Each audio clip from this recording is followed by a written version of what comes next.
Depression അല്ലെങ്കിൽ വിഷാദം അടുത്ത കാലത്തായിട്ട് വളരെയധികം ചർച്ച ചെയ്യപ്പെടുന്ന ഒരു വാക്കാണിത്. ചെറുപ്പക്കാർ പലരും പറയുന്നുണ്ട്, ഞാൻ ഡിപ്രസ്ഡ് ആണ്, ഞാൻ ഡിപ്രഷനിലൂടെ കടന്നു പോവുകയാണ്. ഇപ്പോൾ മുതിർന്ന തലമുറയിലുള്ള പല ആളുകളും പറയും, ഞങ്ങളും ഈ പ്രായമൊക്കെ കഴിഞ്ഞ് വന്നതല്ലേ, ഞങ്ങൾക്കൊന്നും ഈ ഡിപ്രഷനൊന്നും ഇല്ലായിരുന്നല്ലോ, ഈ ചെറുപ്പക്കാർ പട്ടിണി കിടക്കാത്തത് കൊണ്ടാണ് അവർക്കിങ്ങനെ ഇല്ലാത്തത് പലതും തോന്നുന്നത് എന്നൊക്കെ പറഞ്ഞ് അതിനെ തിരസ്കരിക്കുകയും ചെയ്യുന്നു. പക്ഷേ ഒരു കാര്യം മനസ്സിലാക്കണം, ഡിപ്രസീവ് ഡിസോർഡർ അല്ലെങ്കിൽ വിഷാദ രോഗം ഒരു യാഥാർത്ഥ്യം തന്നെയാണ്. പക്ഷേ പല ആളുകളും ചോദിക്കാറുണ്ട്, ഈ കഴിഞ്ഞ കുറച്ച് നാളെ ആയുള്ളല്ലോ ഇതിനെക്കുറിച്ച് ഇത്രയ്ക്ക് കേൾക്കാൻ തുടങ്ങിയിട്ട്, മനുഷ്യരാശി വന്നിട്ട് എത്രയോ നൂറ്റാണ്ടുകളായില്ലേ, അന്നൊന്നും ഇങ്ങനെ ഒരു ഡിപ്രഷൻ എന്നൊരു സംഗതി ഇല്ലായിരുന്നു, ഇപ്പോൾ ആധുനിക ലോകത്തിൽ മാത്രമാണോ ഇത് ഉള്ളത്? ഈ വിഷാദത്തിൻ്റെ ചരിത്രം നമ്മളൊന്ന് പരിശോധിച്ചാൽ വളരെ രസകരമായ ഒരുപാട് കാര്യങ്ങൾ നമുക്ക് കാണാൻ പറ്റും.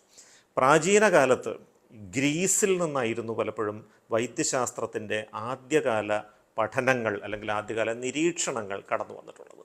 അന്ന് ശാസ്ത്രീയമായിട്ട് കാര്യങ്ങൾ പഠിക്കാനുള്ള സംവിധാനങ്ങളൊന്നും ഇല്ലെങ്കിൽ പോലും മനുഷ്യ സ്വഭാവം നിരീക്ഷിച്ചുകൊണ്ട്, അല്ലെങ്കിൽ മനുഷ്യൻ്റെ സ്വാഭാവികമായ ജീവിതം എങ്ങനെയൊക്കെ എത്തിച്ചേരുന്നു എന്നുള്ളത് നിരീക്ഷിച്ചുകൊണ്ട് അതിൽ നിന്ന് നിഗമനത്തിൽ എത്തിയായിരുന്നു ആദ്യകാല ഭിഷഗ്വരന്മാർ ഇത്തരം രോഗാവസ്ഥകളെ വർണ്ണിച്ചിരുന്നത്. ആദ്യകാല ഗ്രീക്ക് ഡോക്ടർമാർ പലരും പറഞ്ഞിരുന്നത്, ശരീരത്തിൽ വിവിധ തരത്തിലുള്ള സ്രവങ്ങളുണ്ട്, ആ സ്രവങ്ങളെ ഹ്യൂമർ എന്നാണ് അവർ വിശേഷിപ്പിച്ചിരുന്നത്. ഈ ശരീരത്തിലുള്ള വ്യത്യസ്ത തരത്തിലുള്ള ഹ്യൂമറുകളുടെ അളവിലുണ്ടാകുന്ന വ്യതിയാനങ്ങളാണ് പെരുമാറ്റ വ്യത്യാസങ്ങളുടെ പുറകിൽ.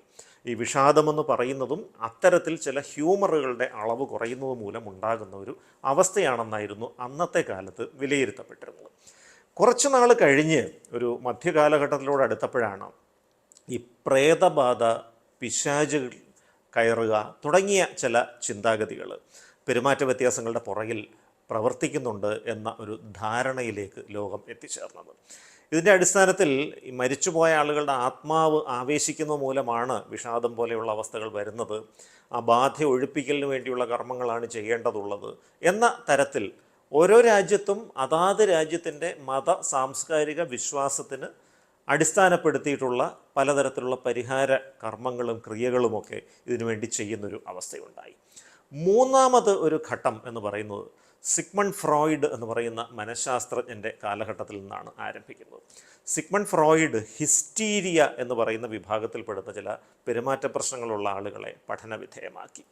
ഈ ഹിസ്റ്റീരിയ എന്ന് പറഞ്ഞാൽ പൊടുന്നനെ ഉണ്ടാകുന്ന ചില ശാരീരികമായ ലക്ഷണങ്ങളാണ്.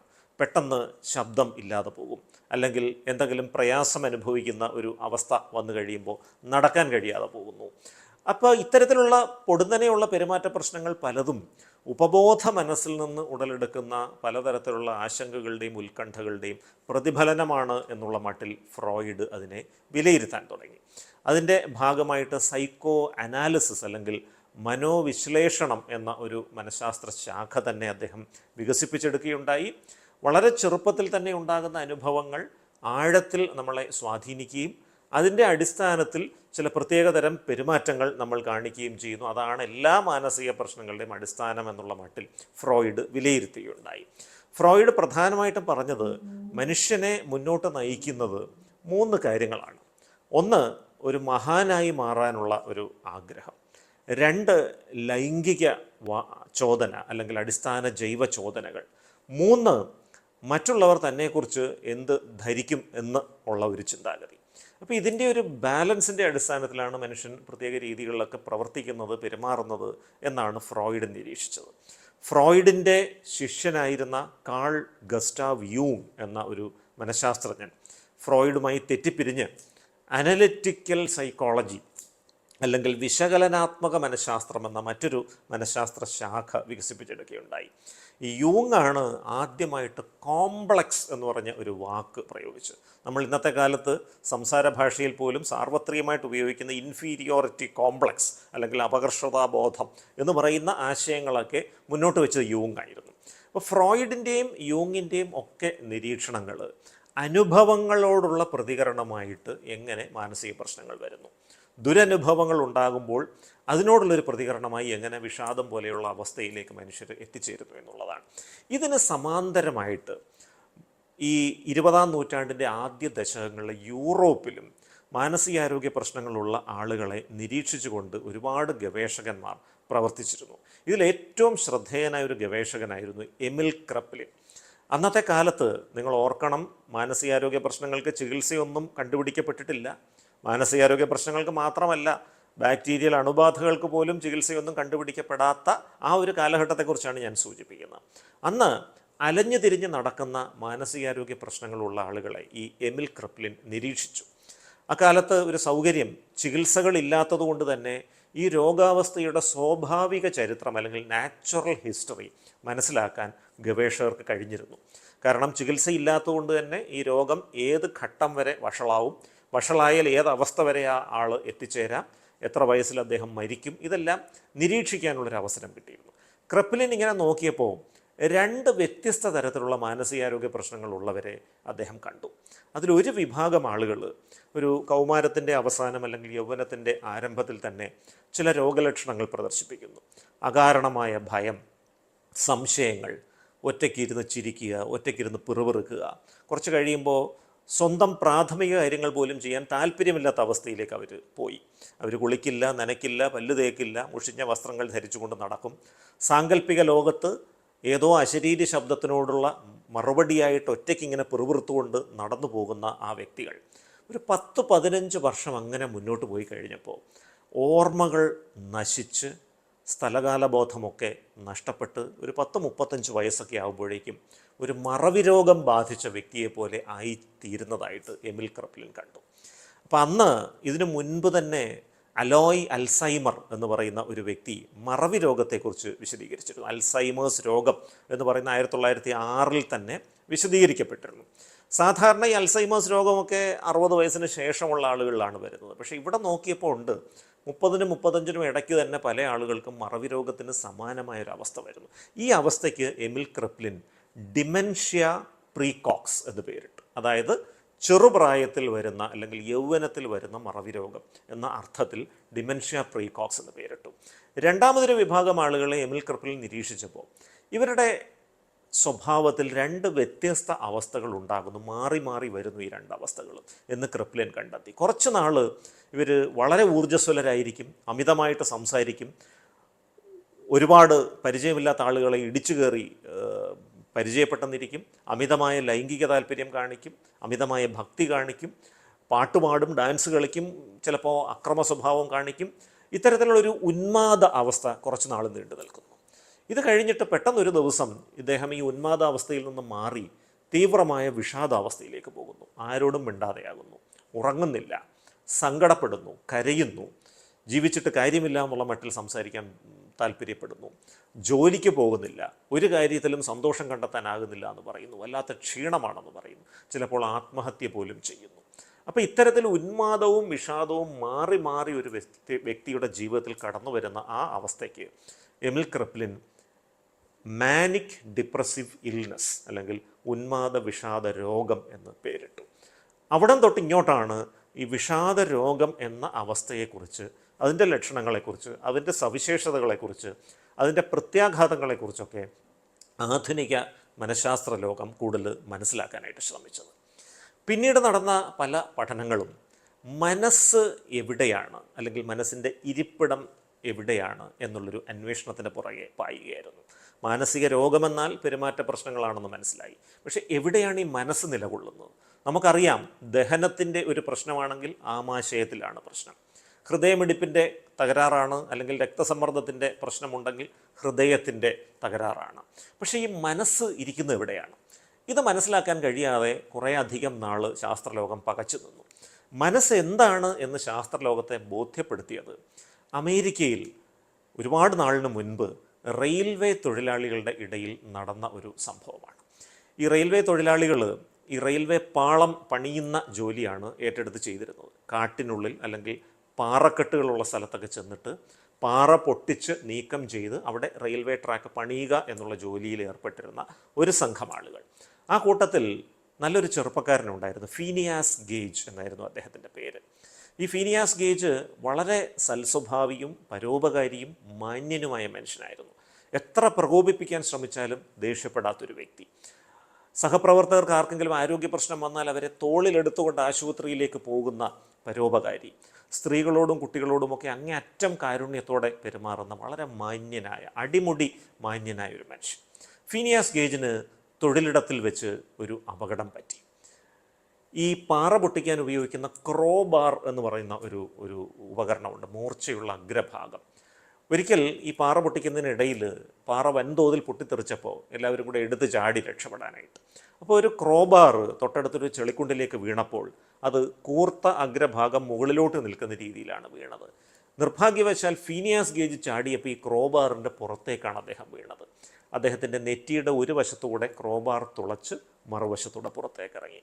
അന്ന് ന്യൂറോ സർജറിയോ ICUവോ CT സ്കാനോ ഒന്നുമുള്ള കാലമല്ല. സഹപ്രവർത്തകർ ഫീനിയാസ് ഗേജിനെ അടുത്തുള്ളൊരു ഡോക്ടറുടെ അടുത്തേക്ക് എത്തിച്ചു. ആ ഡോക്ടർ ക്രോബാർ നീക്കം ചെയ്തതിന് ശേഷം ലഭ്യമായ മരുന്നുകളൊക്കെ വെച്ച് കെട്ടി ഫീനിയാസ് ഗേജിനോട് 1 മാസം വിശ്രമിക്കാൻ നിർദ്ദേശിച്ച് വീട്ടിലേക്ക് വിട്ടു. 1 മാസത്തെ വിശ്രമമൊക്കെ കഴിഞ്ഞപ്പോൾ ഫീനിയാസ് ഗേജിൻ്റെ ശാരീരിക ആരോഗ്യ പ്രശ്നങ്ങൾ കുറേയൊക്കെ മാറി. അദ്ദേഹം വീണ്ടും ജോലിക്ക് വന്നു. പക്ഷെ വീണ്ടും ജോലിക്ക് വന്ന ഫീനിയാസ് ഗേജിൻ്റെ സ്വഭാവത്തിൽ, പെരുമാറ്റത്തിൽ, വ്യക്തിത്വത്തിൽ അടിമുടി മാറ്റങ്ങളായിരുന്നു. എത്ര കളിയാക്കിയാലും ദേഷ്യപ്പെടാത്ത ഫീനിയാസ് ഗേജ് നിസാര കാര്യങ്ങൾക്ക് പൊട്ടിത്തെറിക്കാൻ തുടങ്ങി.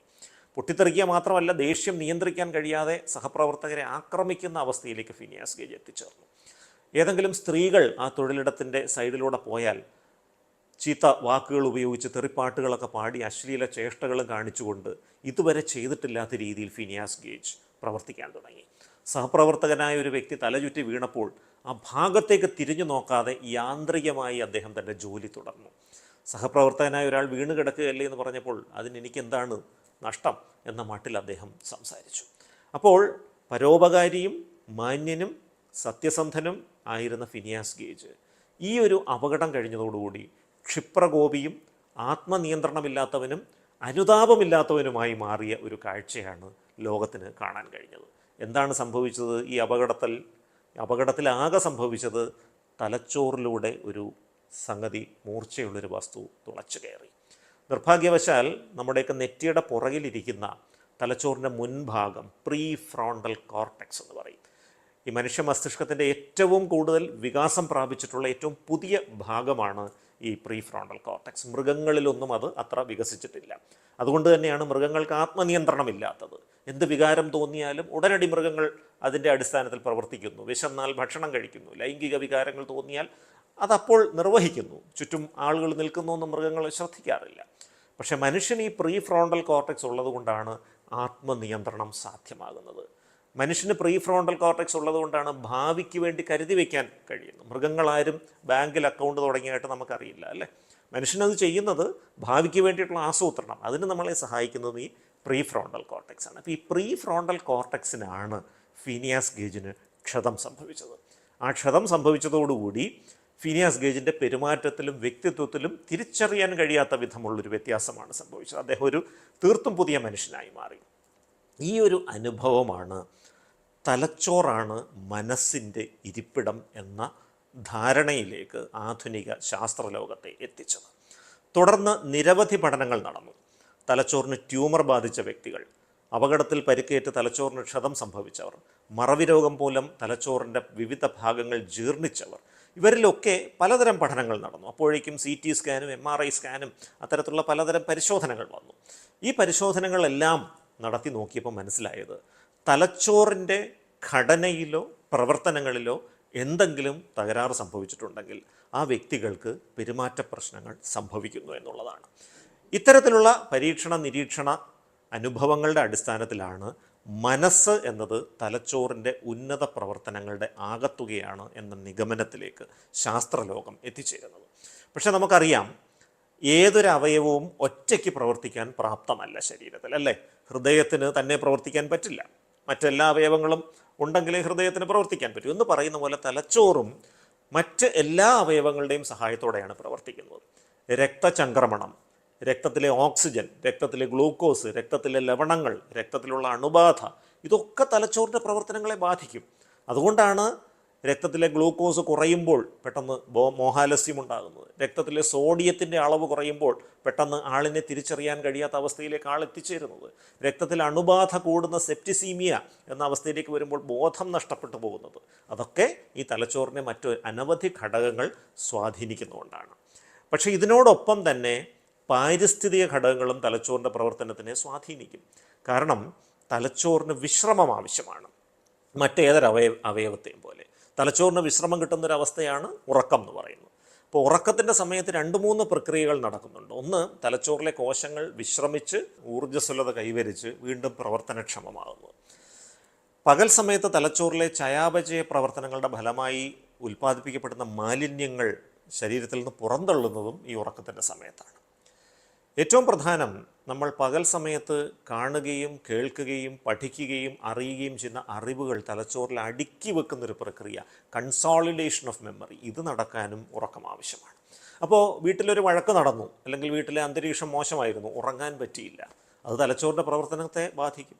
അത് ചിലപ്പോൾ പെരുമാറ്റ പ്രശ്നങ്ങളുടെ രൂപത്തിൽ പ്രകടമായേക്കാം. അപ്പോൾ ഇതാണ് അടിസ്ഥാനപരമായി നമ്മൾ മനസ്സിലാക്കേണ്ട ഒന്നാമത്തെ ഒരു കാര്യം. ഇനി വീണ്ടും നമ്മൾ ഇവിടെ നിന്ന് വിഷാദത്തിലേക്ക് വരികയാണ്. വിഷാദത്തിലേക്ക് നമ്മൾ വരുമ്പോൾ ഇതിനു മുൻപ് തലച്ചോറുമായി നേരിട്ട് ബന്ധമില്ലാത്ത ഒരു പ്രധാനപ്പെട്ട ഒരു കണ്ടെത്തൽ അല്ലെങ്കിൽ ഒരു ഗവേഷണ പ്രബന്ധം 1970കളുടെ ഒടുവിൽ ലോകാരോഗ്യ സംഘടനയുടെ ഒരു സമ്മേളനത്തിൽ വെച്ച് അവതരിപ്പിക്കപ്പെടുകയുണ്ടായി. ജോർജ് ഏംഗൽസ് എന്ന് പറയുന്ന ഒരു ഗവേഷകനാണ് bio psycho social model of health and illness, ആരോഗ്യത്തിൻ്റെയും രോഗാവസ്ഥയുടെയും ജൈവ മാനസിക സാമൂഹിക മാതൃക എന്ന ഒരു പ്രബന്ധം അവതരിപ്പിച്ചു. അദ്ദേഹം പറഞ്ഞത്, ആരോഗ്യമെന്ന അവസ്ഥയ്ക്ക് 3 ഘടകങ്ങളുണ്ട്. ജീവശാസ്ത്രപരമായ ഘടകങ്ങളുണ്ട്, മനഃശാസ്ത്രപരമായ ഘടകങ്ങളുണ്ട്, സാമൂഹ്യമായ ഘടകങ്ങളുമുണ്ട്. ഒരു ഉദാഹരണം ലളിതമായി പറഞ്ഞാൽ, പ്രമേഹം, ഷുഗറിൻ്റെ അസുഖം നമുക്കെല്ലാം അറിയാവുന്നൊരു കാര്യമാണ്. അതിൻ്റെ പുറകിൽ ജീവശാസ്ത്രപരമായ ഘടകങ്ങളുണ്ട്. നമ്മുടെ വയറ്റിലുള്ള പാൻക്രിയാസ് അല്ലെങ്കിൽ ആഗ്നേയഗ്രന്ഥി, ഒന്നുകിൽ അത് ആവശ്യത്തിന് ഇൻസുലിൻ ഉൽപ്പാദിപ്പിക്കുന്നില്ല, അല്ലെങ്കിൽ ആ ഉൽപ്പാദിപ്പിക്കുന്ന ഇൻസുലിൻ വേണ്ട രീതിയിൽ പ്രവർത്തിക്കുന്നില്ല. ഇതാണ് ഈ പ്രമേഹത്തിൻ്റെ പുറകിലുള്ള ജീവശാസ്ത്രപരമായ അടിസ്ഥാന കാരണം. 2, മനഃശാസ്ത്ര വശങ്ങളുമുണ്ട് പ്രമേഹത്തിന്. ഇപ്പോൾ കൃത്യമായി വ്യായാമം ചെയ്ത് കൃത്യമായി മരുന്ന് കഴിച്ച് കൃത്യമായി ഭക്ഷണം നിയന്ത്രിച്ച് പോകുന്നൊരു വ്യക്തി പെട്ടെന്ന് ചിലപ്പോൾ നോക്കുമ്പോൾ അയാളുടെ ഷുഗർ 400 നിൽക്കുന്ന കാണാം. ചോദിക്കുമ്പോൾ അദ്ദേഹം കഴിഞ്ഞ ഒരാഴ്ച ഉറങ്ങിക്കാണില്ല. അദ്ദേഹത്തിന് എന്തോ മാനസിക സമ്മർദ്ദം മൂലം, ജീവിതത്തിലുണ്ടായ എന്തോ ഒരു ദുരനുഭവം മൂലം അദ്ദേഹം വല്ലാത്ത മനപ്രയാസത്തിലേക്ക് പോയി. അപ്പോൾ മാനസിക സമ്മർദ്ദം കൂടുമ്പോൾ ഈ ഗ്ലൂക്കോസിൻ്റെ അളവ് കൂട്ടുന്ന ഹോർമോണുകളുടെ ഉൽപ്പാദനം ത്വരിതപ്പെടുന്നു, അതുമൂലം പ്രമേഹം വഷളാകുന്നു. ഇനി സാമൂഹ്യമായ ഘടകങ്ങളും ഇതിൻ്റെ പുറകിലുണ്ട്. ഉദാഹരണത്തിന്, ഏറ്റവും മികച്ച മരുന്ന് അല്ലെങ്കിൽ ഏറ്റവും മികച്ച ഇൻസുലിൻ നമ്മൾ രോഗിക്ക് എഴുതി കൊടുത്തു. പക്ഷെ രോഗിക്ക് അത് വാങ്ങാൻ പൈസ ഇല്ലെങ്കിലോ തീർച്ചയായിട്ടും അത് ഒരു തരത്തിലും ഗുണകരമാകുന്നില്ല. ഇനി രോഗിക്ക് വാങ്ങാൻ പൈസയുണ്ട് എന്ന് വിചാരിക്കുക, അല്ലെങ്കിൽ രോഗിക്ക് അത് നേടിയെടുക്കാനുള്ള മാർഗ്ഗങ്ങളുണ്ട്. പക്ഷേ അദ്ദേഹം ഒറ്റയ്ക്ക് കഴിയുകയാണ്. ഒറ്റയ്ക്ക് കഴിയുന്നതുകൊണ്ട് തന്നെ അദ്ദേഹം സൗകര്യമുള്ളപ്പോൾ മരുന്ന് കഴിക്കും, ചിലപ്പോൾ കഴിക്കില്ല, ചിലപ്പോൾ അളവ് കൂട്ടി കഴിക്കും, ഒരു ദിവസം ചിലപ്പോൾ മുടക്കിയെന്നിരിക്കും. ഇങ്ങനെ ആ ചികിത്സ ഇറഗുലർ ആകുമ്പോൾ വീണ്ടും കാര്യങ്ങൾ വഷളാവും. എന്ന് പറഞ്ഞതുപോലെ മാനസികാരോഗ്യ പ്രശ്നങ്ങളുടെ പുറകിലും ഈ 3 ഘടകങ്ങൾക്കും പ്രസക്തിയുണ്ട്. ജൈവികമായ ജീവശാസ്ത്രപരമായ ഘടകങ്ങൾ, മനഃശാസ്ത്രപരമായ ഘടകങ്ങൾ, സാമൂഹ്യ ഘടകങ്ങൾ. നമ്മൾ ഈ ബയോസൈക്കോ സോഷ്യൽ മോഡലിൻ്റെ അടിസ്ഥാനത്തിൽ വിഷാദ രോഗത്തിനെ നമുക്കൊന്ന് വിലയിരുത്താം. ആധുനിക ശാസ്ത്രം ഏതൊരു അസുഖത്തെയും പോലെ വിഷാദ രോഗത്തെയും വിലയിരുത്തുന്നത് ഈ ബയോസൈക്കോ സോഷ്യൽ മോഡൽ ഇതിൻ്റെ അടിസ്ഥാനത്തിലാണ്.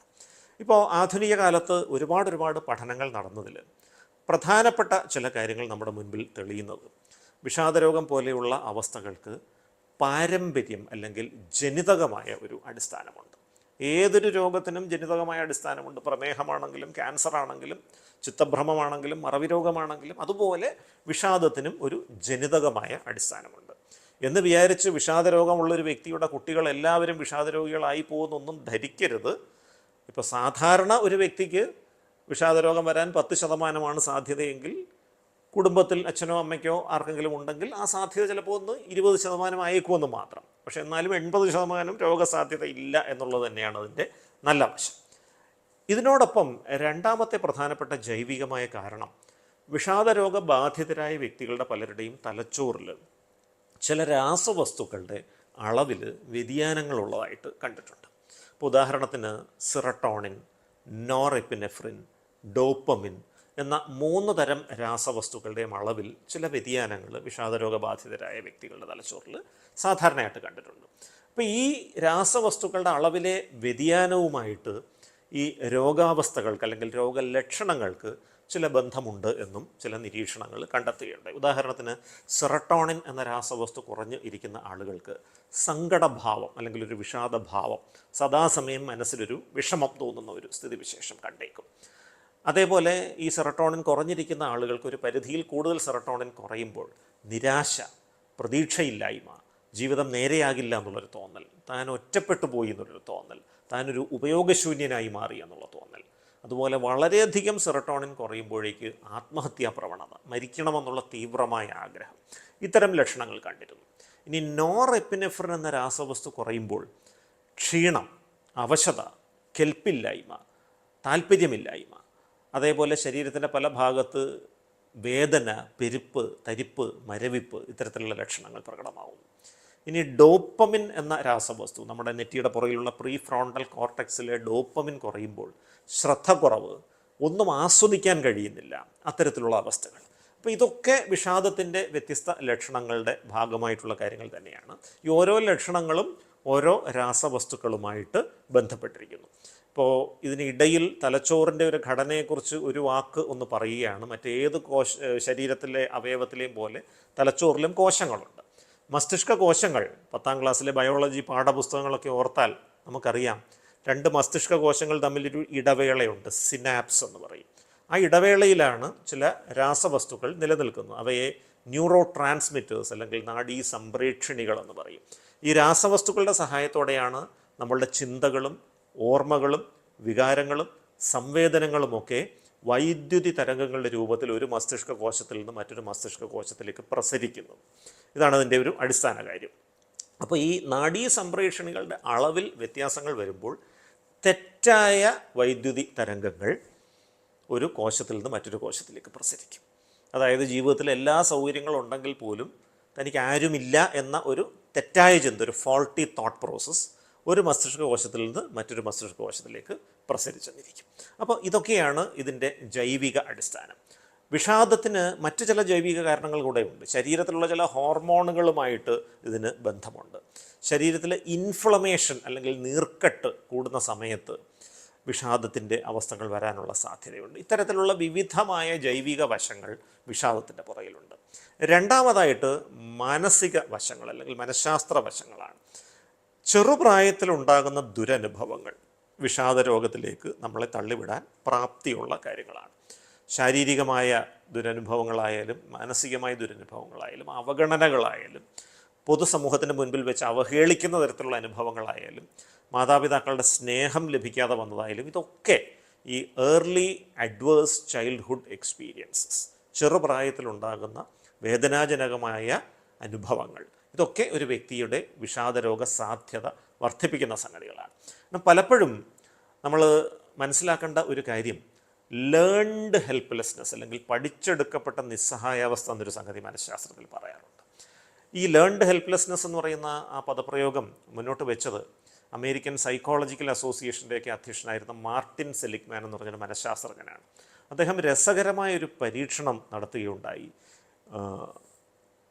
2 മെറ്റാലിക് കൂടുകളിൽ പട്ടിക്കുഞ്ഞുങ്ങളെ ഉപയോഗിച്ച് അദ്ദേഹം 2 മെറ്റാലിക് കൂടുകൾ സജ്ജീകരിച്ചു. ആദ്യത്തെ മെറ്റാലിക് കൂടിൻ്റെ ഭിത്തിയിൽ ഒരു ചുമന്ന സ്വിച്ച് ഉണ്ടായിരുന്നു. രണ്ടാമത്തെ കൂടിൻ്റെ ഭിത്തിയിൽ അത്തരം ഒന്നും ഉണ്ടായിരുന്നില്ല. ഈ കൂടിൻ്റെ വാതിൽ തുറന്ന് 2 പട്ടിക്കുട്ടികളെ, ഓരോ കൂട്ടിലും ഓരോ പട്ടിക്കുട്ടിയെ വീതം മാർട്ടിൻ സെലിഗ്മാൻ കയറ്റി കതകിൻ്റെ കൊളുത്തിട്ടു. എന്നിട്ട് നേരിയ തോതിലുള്ള ഒരു ഇലക്ട്രിക് കറണ്ട്, ഒരു വൈദ്യുതി ഈ 2 മെറ്റാലിക് കൂട്ടിലൂടെയും പ്രസരിപ്പിച്ചു. മെറ്റാലിക് കൂട്ടിനുള്ളിലൂടെ വൈദ്യുതി പ്രസരിക്കുമ്പോൾ സ്വാഭാവികമായിട്ടും അസ്വസ്ഥത തോന്നും, പട്ടികൾ ഓടി നടക്കും. ആദ്യത്തെ കൂട്ടിലുള്ള പട്ടി 2-3 പ്രാവശ്യം ഇങ്ങനെ ഓടി. അതിനിടയിൽ യാദൃച്ഛികമായി ആ പട്ടിയുടെ മൂക്ക് ആ ചുമന്ന സ്വിച്ചിലൊന്ന് തട്ടി. ആ ചുമന്ന സ്വിച്ചിൽ തട്ടിയതോടുകൂടി, അത് അണഞ്ഞതോടുകൂടി വൈദ്യുതി പ്രസരണം നിലച്ചു. അപ്പോൾ പട്ടി ഒരു പാഠം പഠിച്ചു. അടുത്ത തവണ കറണ്ട് പ്രസരിക്കുന്ന സമയത്ത് വേറെ ആശയക്കുഴപ്പമൊന്നുമില്ലാതെ നേരെ പോയി ആ സ്വിച്ച് അങ്ങ് അടച്ചു. അതോടുകൂടി കറണ്ട് നിൽക്കുകയും ചെയ്തു. എന്നാൽ രണ്ടാമത്തെ കൂട്ടിൽ നിർഭാഗ്യവശാൽ അത്തരത്തിലുള്ള സ്വിച്ച് ഇല്ല.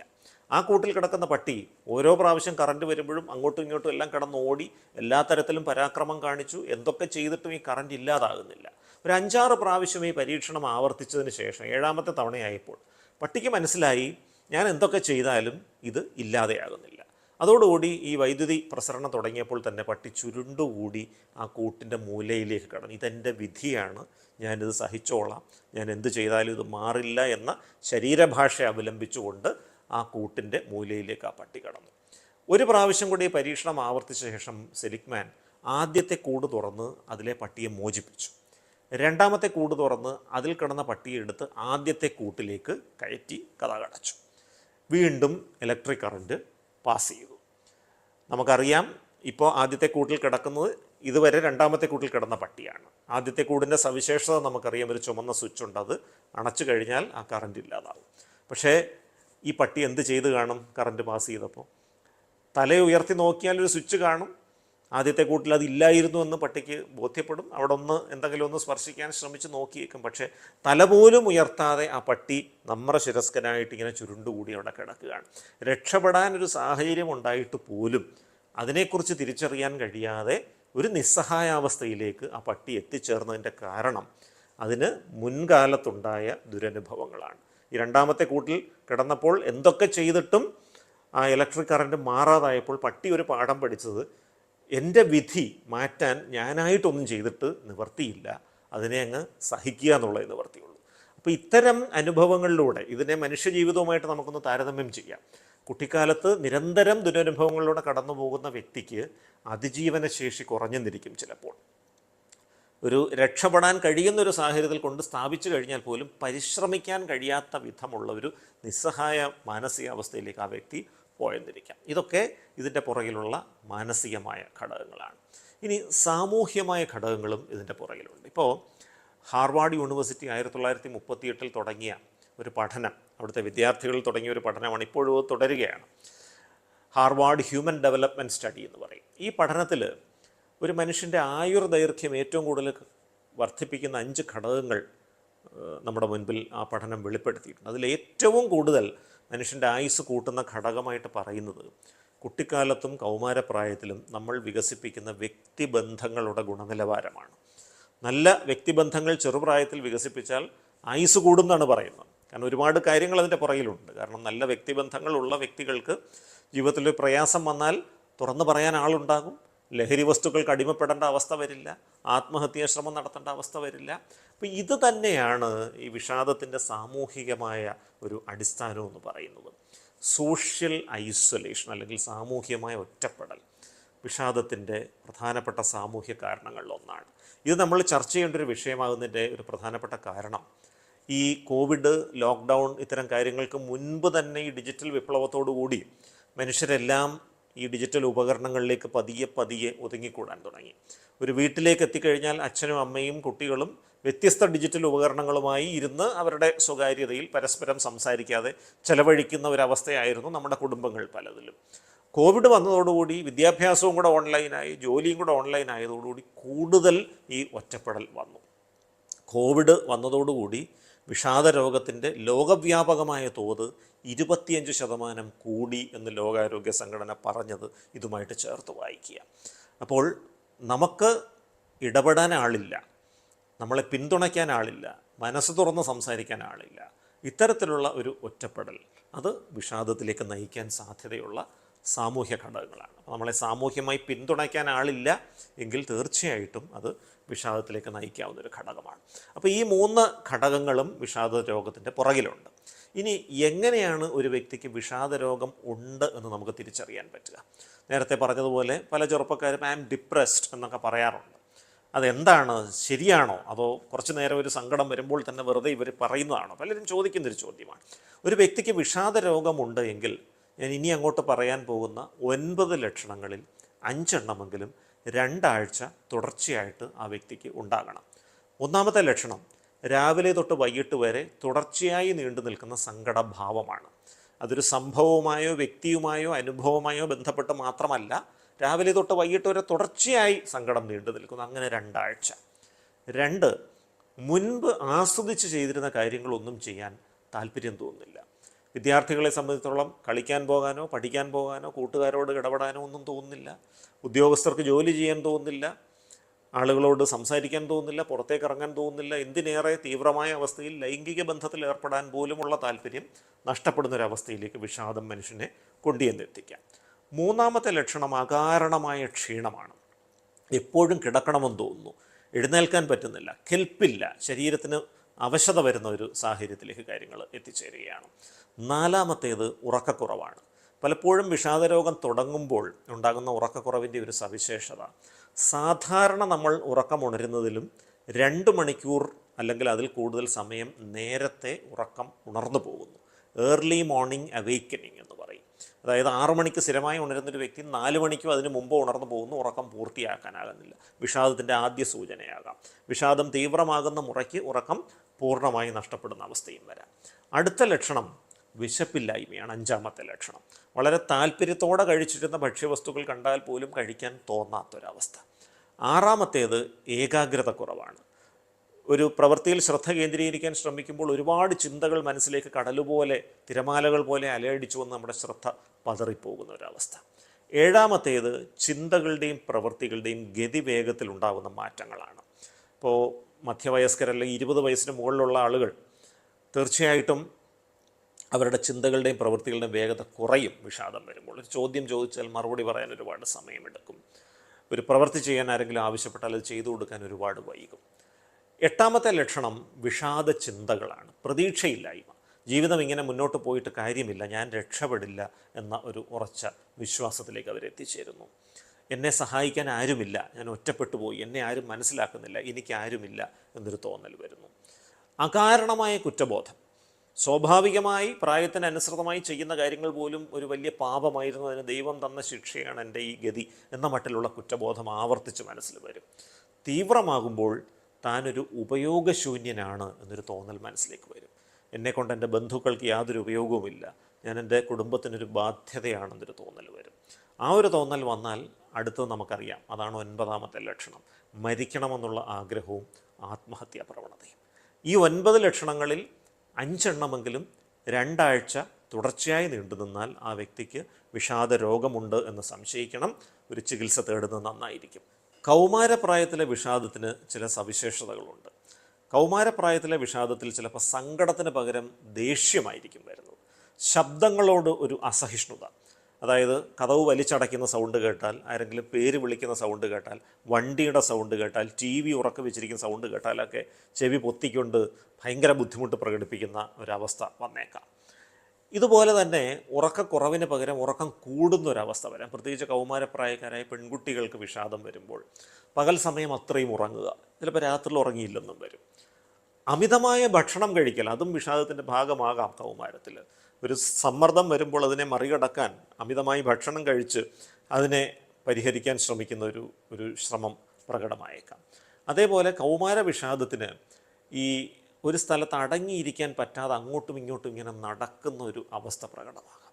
ഇതൊരു അപകടകാരിയായ ലക്ഷണമാണ്. കാരണം മനസ്സിൽ താനൊരു ഉപയോഗശൂന്യനാണെന്നുള്ള തോന്നലും മരിക്കണമെന്നുള്ളൊരു ആഗ്രഹവും വരുന്നു ഒരു വശത്ത്. മറുവശത്ത് ഒരു സ്ഥലത്ത് സ്വസ്ഥമായിട്ടിരിക്കാൻ പറ്റുന്നില്ല, അങ്ങോട്ടും ഇങ്ങോട്ടും നടക്കാനും തോന്നുന്നു. പലപ്പോഴും മനസ്സിലുള്ള ആത്മഹത്യാ ചിന്തകൾ പ്രാവർത്തികമാകാൻ ഏറ്റവും കൂടുതൽ സാധ്യതയുള്ളൊരു ഘട്ടമാണിത്. ഇക്കാരണം കൊണ്ട് തന്നെയാണ് കൗമാരപ്രായത്തിലെ വിഷാദം പലപ്പോഴും ആത്മഹത്യകൾക്ക് കൂടുതൽ കാരണമായി ഭവിക്കുന്നതും ഇക്കാരണം കൊണ്ട് തന്നെയാണ്. ഇനി ഈ വിഷാദ രോഗത്തിനെ നമുക്ക് ഇത് കണ്ടെത്തിക്കഴിഞ്ഞാൽ എന്ത് ചെയ്യണം? നമ്മുടെ കുടുംബത്തിൽ, നമ്മുടെ പരിചയത്തിൽ, നമ്മുടെ സുഹൃത്ത് വലയത്തിൽ, നമ്മുടെ തൊഴിലിടങ്ങളിൽ വിഷാദമുള്ള ആളുകളുണ്ടായേക്കാം. അപ്പോൾ വിഷാദം വരുന്ന ഉടനെ തന്നെ നമ്മളൊരു ഡോക്ടറെ കാണാൻ പോകേണ്ടതുണ്ടോ, ചികിത്സയ്ക്ക് പോകേണ്ടതുണ്ടോ, അതോ സ്വന്തമായിട്ട് അതിനെ മറികടക്കാൻ എന്തെങ്കിലുമൊക്കെ ചെയ്യാൻ പറ്റുമോ? പലരും ചോദിക്കുന്നൊരു ചോദ്യമാണ്. അപ്പം നമുക്ക് നമ്മുടെ പരിചയത്തിൽ ഒരാൾ വിഷാദരോഗത്തിൻ്റെ ലക്ഷണങ്ങൾ കണ്ടാൽ നമ്മൾ ചെയ്യേണ്ട ഒരു കാര്യമുണ്ട്. ഇതിനെയാണ് മെൻ്റൽ ഹെൽത്ത് ഫസ്റ്റ് എയ്ഡ് അല്ലെങ്കിൽ മാനസികാരോഗ്യ പ്രഥമ ശുശ്രൂഷ എന്ന് പറയുന്നത്. വിഷാദം മാത്രമല്ല, എന്ത് മനപ്രയാസം നമുക്ക് പരിചയത്തിലുള്ള ഒരു വ്യക്തിക്ക് ഉണ്ടായാലും നമ്മളിത് ചെയ്യേണ്ടതാണ്. ഈ മെൻ്റൽ ഹെൽത്ത് ഫസ്റ്റ് എയ്ഡിന് 5 സ്റ്റെപ്പുകളാണ്. നമ്മളെല്ലാം സ്കൂളിൽ ശാരീരിക ആരോഗ്യ പ്രശ്നങ്ങൾക്ക് പ്രഥമ ശുശ്രൂഷ പഠിച്ചിട്ടുണ്ട്. ഒരാൾ തല ചുറ്റി വീണാലോ, പാമ്പ് കടിച്ചാലോ, മിന്നലേറ്റാലോ, കറണ്ട് അടിച്ചാലോ, വെള്ളത്തിൽ മുങ്ങിയാലോ ഒക്കെ ചെയ്യേണ്ട പ്രഥമ ശുശ്രൂഷകൾ കുറച്ചൊക്കെ നമുക്ക് ധാരണയുണ്ട്. പക്ഷേ നമ്മുടെ പരിചയത്തിൽ ആർക്കെങ്കിലും ഒരു വിഷാദം വന്നാലോ മാനസിക പ്രശ്നങ്ങൾ വന്നാലോ പ്രഥമ ശുശ്രൂഷ ചെയ്യണം എന്നുള്ളത് ചിലപ്പോൾ പലർക്കും പുതിയ അറിവായിരിക്കും. പക്ഷേ തീർച്ചയായിട്ടും അത് ആവശ്യമാണ്. നമ്മുടെ പരിചയത്തിൽ ആർക്കെങ്കിലും വിഷാദമുണ്ടെന്ന് നമുക്ക് തോന്നിയാൽ 5 കാര്യങ്ങൾ. 1, അയാൾ ഇങ്ങോട്ട് വന്ന് പറയട്ടെ എന്ന് വിചാരിച്ച് കാത്തിരിക്കരുത്. നമ്മൾ അങ്ങോട്ട് ചെന്ന് അയാളുടെ വിവരങ്ങളൊന്ന് അന്വേഷിക്കണം. അതാണ് ആദ്യത്തെ സ്റ്റെപ്പ്, അപ്രോച്ച്. അങ്ങോട്ട് ചെന്ന് കുറച്ച് ദിവസമായിട്ട് എന്താ ഒരു മൂഡ് ഔട്ടായിട്ട് ഇരിക്കുന്നത്, എന്തെങ്കിലും വിഷമമുണ്ടോ എന്നൊന്ന് ചോദിക്കാം. ആ ചോദിക്കുന്നത് നല്ലതാണ്. കാരണം തന്നെ ആരും മനസ്സിലാക്കുന്നില്ല, തനിക്ക് ആരുമില്ല എന്ന് ചിന്തിച്ചുകൊണ്ടിരിക്കുന്ന ഒരു വ്യക്തിക്ക് ആരെങ്കിലും ഒരാൾ തൻ്റെ കാര്യത്തിലൊന്ന് താല്പര്യം പ്രകടിപ്പിച്ചു എന്നുള്ളത് ചിലപ്പോൾ വലിയൊരു ആശ്വാസമായിട്ട് ഭവിക്കാൻ സാധ്യതയുണ്ട്. രണ്ടാമത്തേത്, പലപ്പോഴും ഇങ്ങനെ ചോദിച്ചത് കൊണ്ട് മാത്രം അയാൾ മനസ്സ് തുറന്ന് സംസാരിക്കണമെന്നില്ല. ഇപ്പം നമ്മുടെ കാര്യം തന്നെ ആലോചിച്ച് നോക്കുക. നമുക്കൊരു പ്രയാസപ്പെട്ടിരിക്കുകയാണ്. നമ്മളെല്ലാം ജീവിതത്തിൽ പ്രയാസങ്ങൾ അനുഭവിച്ചിട്ടുണ്ട്, വിഷമങ്ങൾ അനുഭവിച്ചിട്ടുണ്ട്. ആരും വിഷമങ്ങൾക്ക് അതീതരല്ല. പക്ഷേ നമുക്ക് വിഷമം വന്നിരിക്കുമ്പോൾ ആരെങ്കിലും ഒരാൾ വന്ന് എന്തു പറ്റി എന്ന് ചോദിച്ചാൽ നമ്മൾ മറുപടി പറയുമോ? ഒരിക്കലുമില്ല. ഒരു 4-5 ഗുണഗണങ്ങളെങ്കിലും ഒരു വ്യക്തിക്ക് ഉണ്ടെങ്കിലേ നമ്മൾ അയാളോട് മനസ്സ് തുറക്കും. എന്തൊക്കെയാണ് 4-5 ഗുണഗണങ്ങൾ? 1, അയാൾ ശ്രദ്ധാപൂർവം നമ്മളെ കേൾക്കാൻ തയ്യാറാവണം, തടസ്സപ്പെടുത്തരുത്. 2, നമ്മുടെ പ്രശ്നങ്ങളെ നിസാരവൽക്കരിച്ച് പുച്ഛിച്ച് തള്ളരുത്. 3, നമ്മളെ കളിയാക്കരുത്. 4, നമ്മൾ ഈ പ്രയാസം പറയുമ്പോൾ ഉടനെ നമ്മളെ കുറ്റപ്പെടുത്തരുത്. 5, നമ്മൾ പറയുന്ന കാര്യങ്ങൾ അതിൻ്റെ ഗൗരവത്തോടുകൂടി രഹസ്യമായി സൂക്ഷിക്കണം. ഈ 5 കാര്യങ്ങൾ ഉറപ്പുണ്ടെങ്കിലേ നമ്മൾ സാധാരണഗതിയിൽ മറ്റൊരാളുടെ മനസ്സ് തുറക്കും. അപ്പോൾ നമ്മൾ ഈ പ്രയാസപ്പെടുത്ത ആളിനോട് പോയി എന്താണ് നിങ്ങളുടെ വിഷമമെന്ന് ചോദിച്ചാൽ അവിടെ നമ്മൾ ഈ 5 കാര്യങ്ങൾ ഉറപ്പ് കൊടുക്കണം. നിങ്ങൾ പറയുന്ന കാര്യങ്ങൾ ഞാൻ അവസാനം വരെ കേൾക്കാം, അതിനെ നിസ്സാരമായിട്ട് തള്ളിക്കളയുകയോ കളിയാക്കുകയോ കുറ്റപ്പെടുത്തുകയോ ഇല്ല. നിങ്ങൾ പറയുന്നതെല്ലാം രഹസ്യമായിരിക്കും. ഈ ഉറപ്പ് നമ്മൾ കൊടുക്കുകയും അയാൾക്കത് ബോധ്യപ്പെടുകയും ചെയ്താൽ അയാൾ നമ്മളോട് മനസ്സ് തുറക്കും. രണ്ടാമത്തെ സ്റ്റെപ്പ് അവിടെയാണ്. ശ്രദ്ധാപൂർവം, ക്ഷമാപൂർവം, മുൻവിധികളില്ലാതെ, തടസ്സപ്പെടുത്താതെ അവസാനം വരെ അയാളെ കേൾക്കുക എന്നുള്ളതാണ്. ബുദ്ധിമുട്ടുള്ള കാര്യമാണ്. കാരണം ആധുനിക ലോകത്തിൻ്റെ തിരക്കുകൾക്കൊക്കെ ഇടയിൽ നമുക്ക് ചിലപ്പോൾ ഇതിന് കഴിഞ്ഞു എന്ന് വരില്ല. പക്ഷേ എങ്കിൽ പോലും ശ്രമിക്കുക എന്നുള്ളതാണ്. അപ്പോൾ എന്നെ കേൾക്കാൻ ലോകത്തിലൊരാളുണ്ടെന്നൊരു ധാരണ വരുമ്പോൾ തന്നെ കുറച്ചൊക്കെ അയാൾക്കൊരു സമാധാനം കിട്ടാൻ സാധ്യതയുണ്ട്. അപ്പോൾ ചിലപ്പോൾ അയാൾ പറയുന്ന കാര്യങ്ങൾ നിസാര കാര്യങ്ങളായിരിക്കാം, അനായാസം നമുക്ക് പരിഹാരം നിർദ്ദേശിക്കാവുന്ന കാര്യങ്ങളായിരിക്കാം. പക്ഷേ എങ്കിലും ക്ഷമാപൂർവ്വം കേൾക്കണം. കാരണം എല്ലാവരും ഉപദേശിക്കുന്നു എന്നുള്ളതാണ് നമ്മുടെ ലോകത്തിൻ്റെ പ്രത്യേകത, അല്ലേ? നമുക്കെല്ലാം ഉപദേശിക്കാൻ ഇഷ്ടമാണ്, പക്ഷേ നമുക്കാർക്കും ഉപദേശം കേൾക്കാനും ഇഷ്ടമല്ല. അപ്പോൾ നിരവധി ആളുകളോട് ഇങ്ങനത്തെ പ്രയാസങ്ങൾ പറഞ്ഞപ്പോൾ അവരെല്ലാം തന്നെ ഉപദേശിച്ച് മടുത്തിരിക്കുന്ന ഒരു വ്യക്തിയോട് നമ്മൾ വീണ്ടും ഉപദേശിക്കാൻ പോകുന്നത് ശരിയല്ല. അയാളെ നമ്മൾ കേൾക്കുക എന്നുള്ളതാണ് ഏറ്റവും നല്ലത്. മൂന്നാമത്, പൂർണ്ണമായും അയാൾക്ക് പറയാനുള്ളതെല്ലാം കേട്ടതിന് ശേഷം, ക്ഷമാപൂർവ്വം കേട്ടതിന് ശേഷം, എന്തെങ്കിലും തെറ്റായ ധാരണകളുടെ അടിസ്ഥാനത്തിലാണ് അയാൾ വിഷമിക്കുന്നതെങ്കിൽ ആ ധാരണ ഒന്ന് തിരുത്തി കൊടുക്കണം. നിങ്ങൾ വിചാരിക്കുന്ന പോലെ അല്ല കാര്യം, ഇതാണ് അതിൻ്റെ സത്യാവസ്ഥ എന്ന ഒരു വസ്തുത നമ്മൾ വെളിപ്പെടുത്തി അയാളുടെ തെറ്റിദ്ധാരണകളൊന്ന് തിരുത്തി കൊടുക്കുക. ചിലപ്പോൾ ജീവിതത്തിൽ വളരെ സങ്കീർണമായ ചില പ്രയാസങ്ങൾ അനുഭവിക്കുന്ന ഒരു അവസ്ഥയിലൂടെ ആയിരിക്കാം ഇയാൾ കടന്നു പോകുന്നത്. ഉദാഹരണത്തിന് അയാളുടെ അടുത്ത ഒരു ബന്ധുവിന് വളരെ മരണാസന്നനായി കിടക്കുന്ന ഒരു അവസ്ഥയായിരിക്കാം. അത്തരം ഒരു അവസ്ഥയിൽ ഇത് സാരമില്ല എന്ന് നമ്മൾ പറയുന്നതിൽ അർത്ഥമില്ല, അത് സാരമുള്ളൊരു പ്രശ്നം തന്നെയാണ്. പക്ഷേ അവിടെയും നമുക്ക് ഒരു റീഅഷ്വറൻസ് എന്ന് പറഞ്ഞ് ഉദ്ദേശിച്ചത്, നിങ്ങൾക്ക് എന്ത് ആവശ്യമുണ്ടെങ്കിലും എന്നെക്കൊണ്ട് പറ്റുന്നത് പോലെ ഞാൻ നിങ്ങളുടെ കൂടെയുണ്ട് എന്നൊരു ആശ്വാസം നമ്മൾ കൊടുക്കുക എന്നുള്ളതാണ്. പലപ്പോഴും ഈ 3 കാര്യങ്ങൾ ചെയ്ത് കഴിയുമ്പോൾ തന്നെ കുറേ അധികം ആളുകളുടെ വിഷാദത്തിന് ചെറിയ തോതിലെങ്കിലും ഒരു കുറവ് വന്നേക്കും. ഇത്രയും ചെയ്തിട്ടും അയാളുടെ പ്രയാസത്തിന് ഒരു കുറവുമില്ല എങ്കിൽ 4ാമത്തെ ഘട്ടത്തിലേക്ക് നമ്മൾ പോകണം. ആ 4ാമത്തെ ഘട്ടമാണ് ഒരു വിദഗ്ധ ചികിത്സ തേടുക എന്നുള്ളത്. കാരണം ഈ 3 കാര്യങ്ങൾ ചെയ്തിട്ടും ഒട്ടും കുറയുന്നില്ലെങ്കിൽ അത് തീവ്രമായ വിഷാദമാകാനാണ് സാധ്യത. അവിടെ ഒരു ചികിത്സകനെ സമീപിക്കണം. ചികിത്സകൻ വിലയിരുത്തിയ ശേഷം എന്ത് തരം ചികിത്സയാണ് കൊടുക്കേണ്ടത്, മരുന്നുകളാണോ മനഃശാസ്ത്ര ചികിത്സകളാണോ എന്ന് തീരുമാനിക്കുകയും അനുയോജ്യമായ ചികിത്സ നൽകുകയും ചെയ്യും. ചികിത്സയിലൂടെ വിഷാദ രോഗത്തിനെ നമുക്ക് ഭേദപ്പെടുത്താൻ സാധിക്കാറുണ്ട്. 5ാമത്തെ സ്റ്റെപ്പ് എന്ന് പറയുന്നത് സാമൂഹിക പിന്തുണ ഉറപ്പുവരുത്തുക എന്നുള്ളതാണ്. ഏതെങ്കിലും ഒരു വ്യക്തിക്ക് വിഷാദമുണ്ടെങ്കിൽ അയാൾ ഒറ്റപ്പെട്ടു പോകാതെ സൂക്ഷിക്കണം. ബന്ധുക്കൾ, കുടുംബാംഗങ്ങൾ, സുഹൃത്തുക്കൾ, സഹപ്രവർത്തകർ, അയൽവാസികൾ, ഇവർക്കെല്ലാം അക്കാര്യത്തിലൊരു ഉത്തരവാദിത്വമുണ്ട്. കാരണം പലപ്പോഴും വിഷാദം അനുഭവിക്കുന്ന വ്യക്തി ഒറ്റയ്ക്കിരിക്കുമ്പോൾ അയാളുടെ മനസ്സിൽ ചിലപ്പോൾ ആത്മഹത്യാ ചിന്തകൾ കൂടുതലായിട്ട് വരാം. അപ്പോൾ അയാൾക്ക് വേണ്ട ഒരു സാമൂഹ്യ പിന്തുണ കൊടുക്കുക. അയാൾ ഒറ്റപ്പെട്ടു പോകാതെ ആരെങ്കിലുമൊക്കെ അയാളുടെ കൂടെ, അയാളുടെ തീവ്രമായ വിഷാദ ദിനങ്ങളിലൊരു സാന്നിധ്യമായി ആരെങ്കിലും കൂടുതൽ കൂടെ ഉണ്ടെങ്കിൽ ഒരുപക്ഷെ നമുക്ക് ദുരന്തങ്ങൾ തടയാനായിട്ട് സാധിച്ചേക്കും. അപ്പോൾ ഇതാണ് മാനസികാരോഗ്യ പ്രഥമ ശുശ്രൂഷ. അപ്പോൾ നേരത്തെ പറഞ്ഞ പോലെ അതിലെ ആദ്യത്തെ 3 സ്റ്റെപ്പുകൾ ചെയ്തിട്ടും പിന്നെയും പ്രശ്നങ്ങൾ മാറുന്നില്ലെങ്കിൽ നമ്മൾ ചികിത്സയിലേക്ക് പോകണം. എന്താണ് ഇതിൻ്റെ ചികിത്സ? ലഘുവായ വിഷാദമാണെങ്കിൽ മനഃശാസ്ത്ര ചികിത്സകൾ കൊണ്ട് തന്നെ നമുക്കിതിനെ നിയന്ത്രണ വിധേയമാക്കാൻ പറ്റും. മനഃശാസ്ത്ര ചികിത്സകളെന്ന് പറയുമ്പോൾ കേവലം ഉപദേശമല്ല, അതിന് കൃത്യമായ ഒരു ഘടനയും രീതിയുമുണ്ട്. ഇപ്പോൾ വിഷാദരോഗത്തിന് ഏറ്റവും ഫലപ്രദമായ ഒരു മനഃശാസ്ത്ര ചികിത്സയായിട്ട് കരുതപ്പെടുന്നത് ബൗദ്ധിക പെരുമാറ്റ ചികിത്സ അല്ലെങ്കിൽ കോഗ്നിറ്റീവ് ബിഹേവിയർ തെറാപ്പി എന്നുള്ളൊരു സംഗതിയാണ്. അതായത് വിഷാദം അനുഭവിക്കുന്നൊരു വ്യക്തിക്ക് ചിന്താ വൈകല്യങ്ങളുണ്ടാകാം. ആ ചിന്താ വൈകല്യങ്ങൾ തിരിച്ചറിഞ്ഞ് അത് കൃത്യമായിട്ട് തിരുത്തി കൊടുക്കുന്ന ഒരു മനഃശാസ്ത്ര ചികിത്സയാണ് അത്. ഉദാഹരണത്തിന് വിഷാദം തീവ്രമായി ബാധിച്ച ഒരു വ്യക്തിക്ക് ഉണ്ടാകാവുന്ന ഒരു ചിന്താ വൈകല്യത്തിൻ്റെ ഉദാഹരണം ഞാൻ പറയാം. ഇപ്പം ജീവിതത്തിൽ 2-3 തിരിച്ചടികൾ നേരിട്ടൊരു വ്യക്തിയാണ് അദ്ദേഹം എന്ന് വിചാരിച്ചോളൂ. 2-3 സ്ഥലങ്ങളിൽ ജോലിക്ക് കയറി, അവിടെ നിന്നൊക്കെ വിവിധ കാരണങ്ങളാൽ പുറത്താക്കപ്പെട്ടു, ജോലി നഷ്ടപ്പെട്ടു. അദ്ദേഹം വിചാരിക്കുന്നത് എന്നെക്കൊണ്ട് ഒന്നിനും കൊള്ളില്ല, ഞാനിനി എവിടെ ജോലിക്ക് കയറിയാലും ഞാൻ രക്ഷപ്പെടില്ല, കാരണം ജോലി ചെയ്യാനുള്ള പ്രാപ്തി എനിക്കില്ല, അതുകൊണ്ട് ഇനി എവിടെ ജോലിക്ക് കയറിയാലും എന്നെ അവർ പറഞ്ഞു വിടും, അതുകൊണ്ട് എൻ്റെ ജീവിതം നശിച്ചു. അപ്പോൾ 1-2 സ്ഥലങ്ങളിൽ ജോലി നഷ്ടപ്പെട്ടതുകൊണ്ട് ഇനി അങ്ങോട്ട് എവിടെ പോയാലും ജോലി ശരിയാകില്ല എന്നുള്ള ചിന്താഗതി, ഇതിനെ അമിത സാമാന്യവൽക്കരണം അല്ലെങ്കിൽ ഓവർ ജനറലൈസേഷൻ എന്ന് പറയും. ഇത്തരത്തിലുള്ള ചിന്താവൈകല്യങ്ങൾ കണ്ടെത്തി ഇത് എത്രത്തോളം ശരിയാണ് എത്രത്തോളം തെറ്റാണ് എന്ന് വിലയിരുത്താൻ അയാളെ ഒന്ന് പ്രേരിപ്പിക്കുന്നതാണ് ഈ ബൗദ്ധിക പെരുമാറ്റ ചികിത്സയുടെ ഒരു ഘടന എന്ന് പറയുന്നത്. അത് മിക്കവാറും 10 മുതൽ 15 സെഷനുകൾ വരെ നീണ്ടു നിൽക്കാൻ സാധ്യതയുണ്ട്. പക്ഷേ ഇതിലൊരു പ്രധാനപ്പെട്ടൊരു കാര്യം സൈക്കോളജിക്കൽ മൈൻഡഡ്നെസ് അല്ലെങ്കിൽ മനഃശാസ്ത്ര മനോഭാവം എന്നൊരു സംഗതി ഉള്ള ആളുകൾക്ക് ഇത് കൂടുതൽ നന്നായിട്ട് ഫലിക്കുന്നതായിട്ട് കാണുന്നുണ്ട്. ഇത് പറയാൻ കാര്യം, നമ്മുടെ നാട്ടിൽ നേരത്തെ പറഞ്ഞ പോലെ ഉപദേഷ്ടാക്കൾ ധാരാളമുണ്ട്. എന്ത് പ്രശ്നമുണ്ടെങ്കിലും പരിഹാരങ്ങൾ ഉപദേശിച്ചു കൊടുക്കാൻ കുടുംബാംഗങ്ങളും അയൽവാസികളും നാട്ടുകാരും എല്ലാവരും തയ്യാറാവുന്നതാണ്. പക്ഷേ ഇത്തരം ഉപദേശങ്ങൾ കേട്ട് മനസ്സ് മടുത്തതുകൊണ്ട് തന്നെ പല ആളുകളും ഈ മനഃശാസ്ത്ര ചികിത്സകൾ എന്ന് പറയുമ്പോൾ ഇത് മറ്റൊരു ഉപദേശി വന്നിരുന്നുകൊണ്ട് ചില ഉപദേശങ്ങൾ പറയുന്നതായിരിക്കാമെന്ന് അങ്ങ് ധരിച്ചു പോകുന്നു. അവരാ ചികിത്സകളോട് സഹകരിക്കില്ല. പക്ഷേ ഈ മനഃശാസ്ത്ര ചികിത്സകളിൽ ചെയ്യുന്നത് ചികിത്സകനും ചികിത്സയ്ക്ക് വിധേയനാകുന്ന വ്യക്തിയും കൂടെ ഒരുമിച്ച് ചേർന്ന് ഈ പ്രശ്നത്തിന് ഒരു പരിഹാരം കണ്ടെത്താനുള്ള കൂട്ടായ ഒരു പരിശ്രമമാണ്. അപ്പോൾ അത് ചികിത്സകൻ മാത്രം വിചാരിച്ചാൽ പോരാ, ആ രോഗിയുടെ ഭാഗത്തു നിന്നുള്ളൊരു സഹകരണവും അതിനോട് വളരെ പ്രധാനപ്പെട്ടൊരു കാര്യമാണ്. അതുണ്ടെങ്കിലേ അത് പൂർണ്ണമായിട്ടത് മാറ്റിയെടുക്കാൻ പറ്റും. ഇനി വ്യക്തിബന്ധങ്ങളിൽ വിള്ളലുകൾ ഉണ്ടാകുന്നു, പ്രശ്നങ്ങൾ ഉണ്ടാകുന്നു, അതിനെ തുടർന്നുള്ള പ്രശ്നങ്ങളാണ് ഈ വിഷാദത്തിൻ്റെ പുറകിലെങ്കിൽ ഇൻ്റർപേഴ്സണൽ തെറാപ്പി, വ്യക്തിയാന്തര മനഃശാസ്ത്ര ചികിത്സ എന്ന് പറയും. അങ്ങനെ ഒരു സംഗതിയുണ്ട്.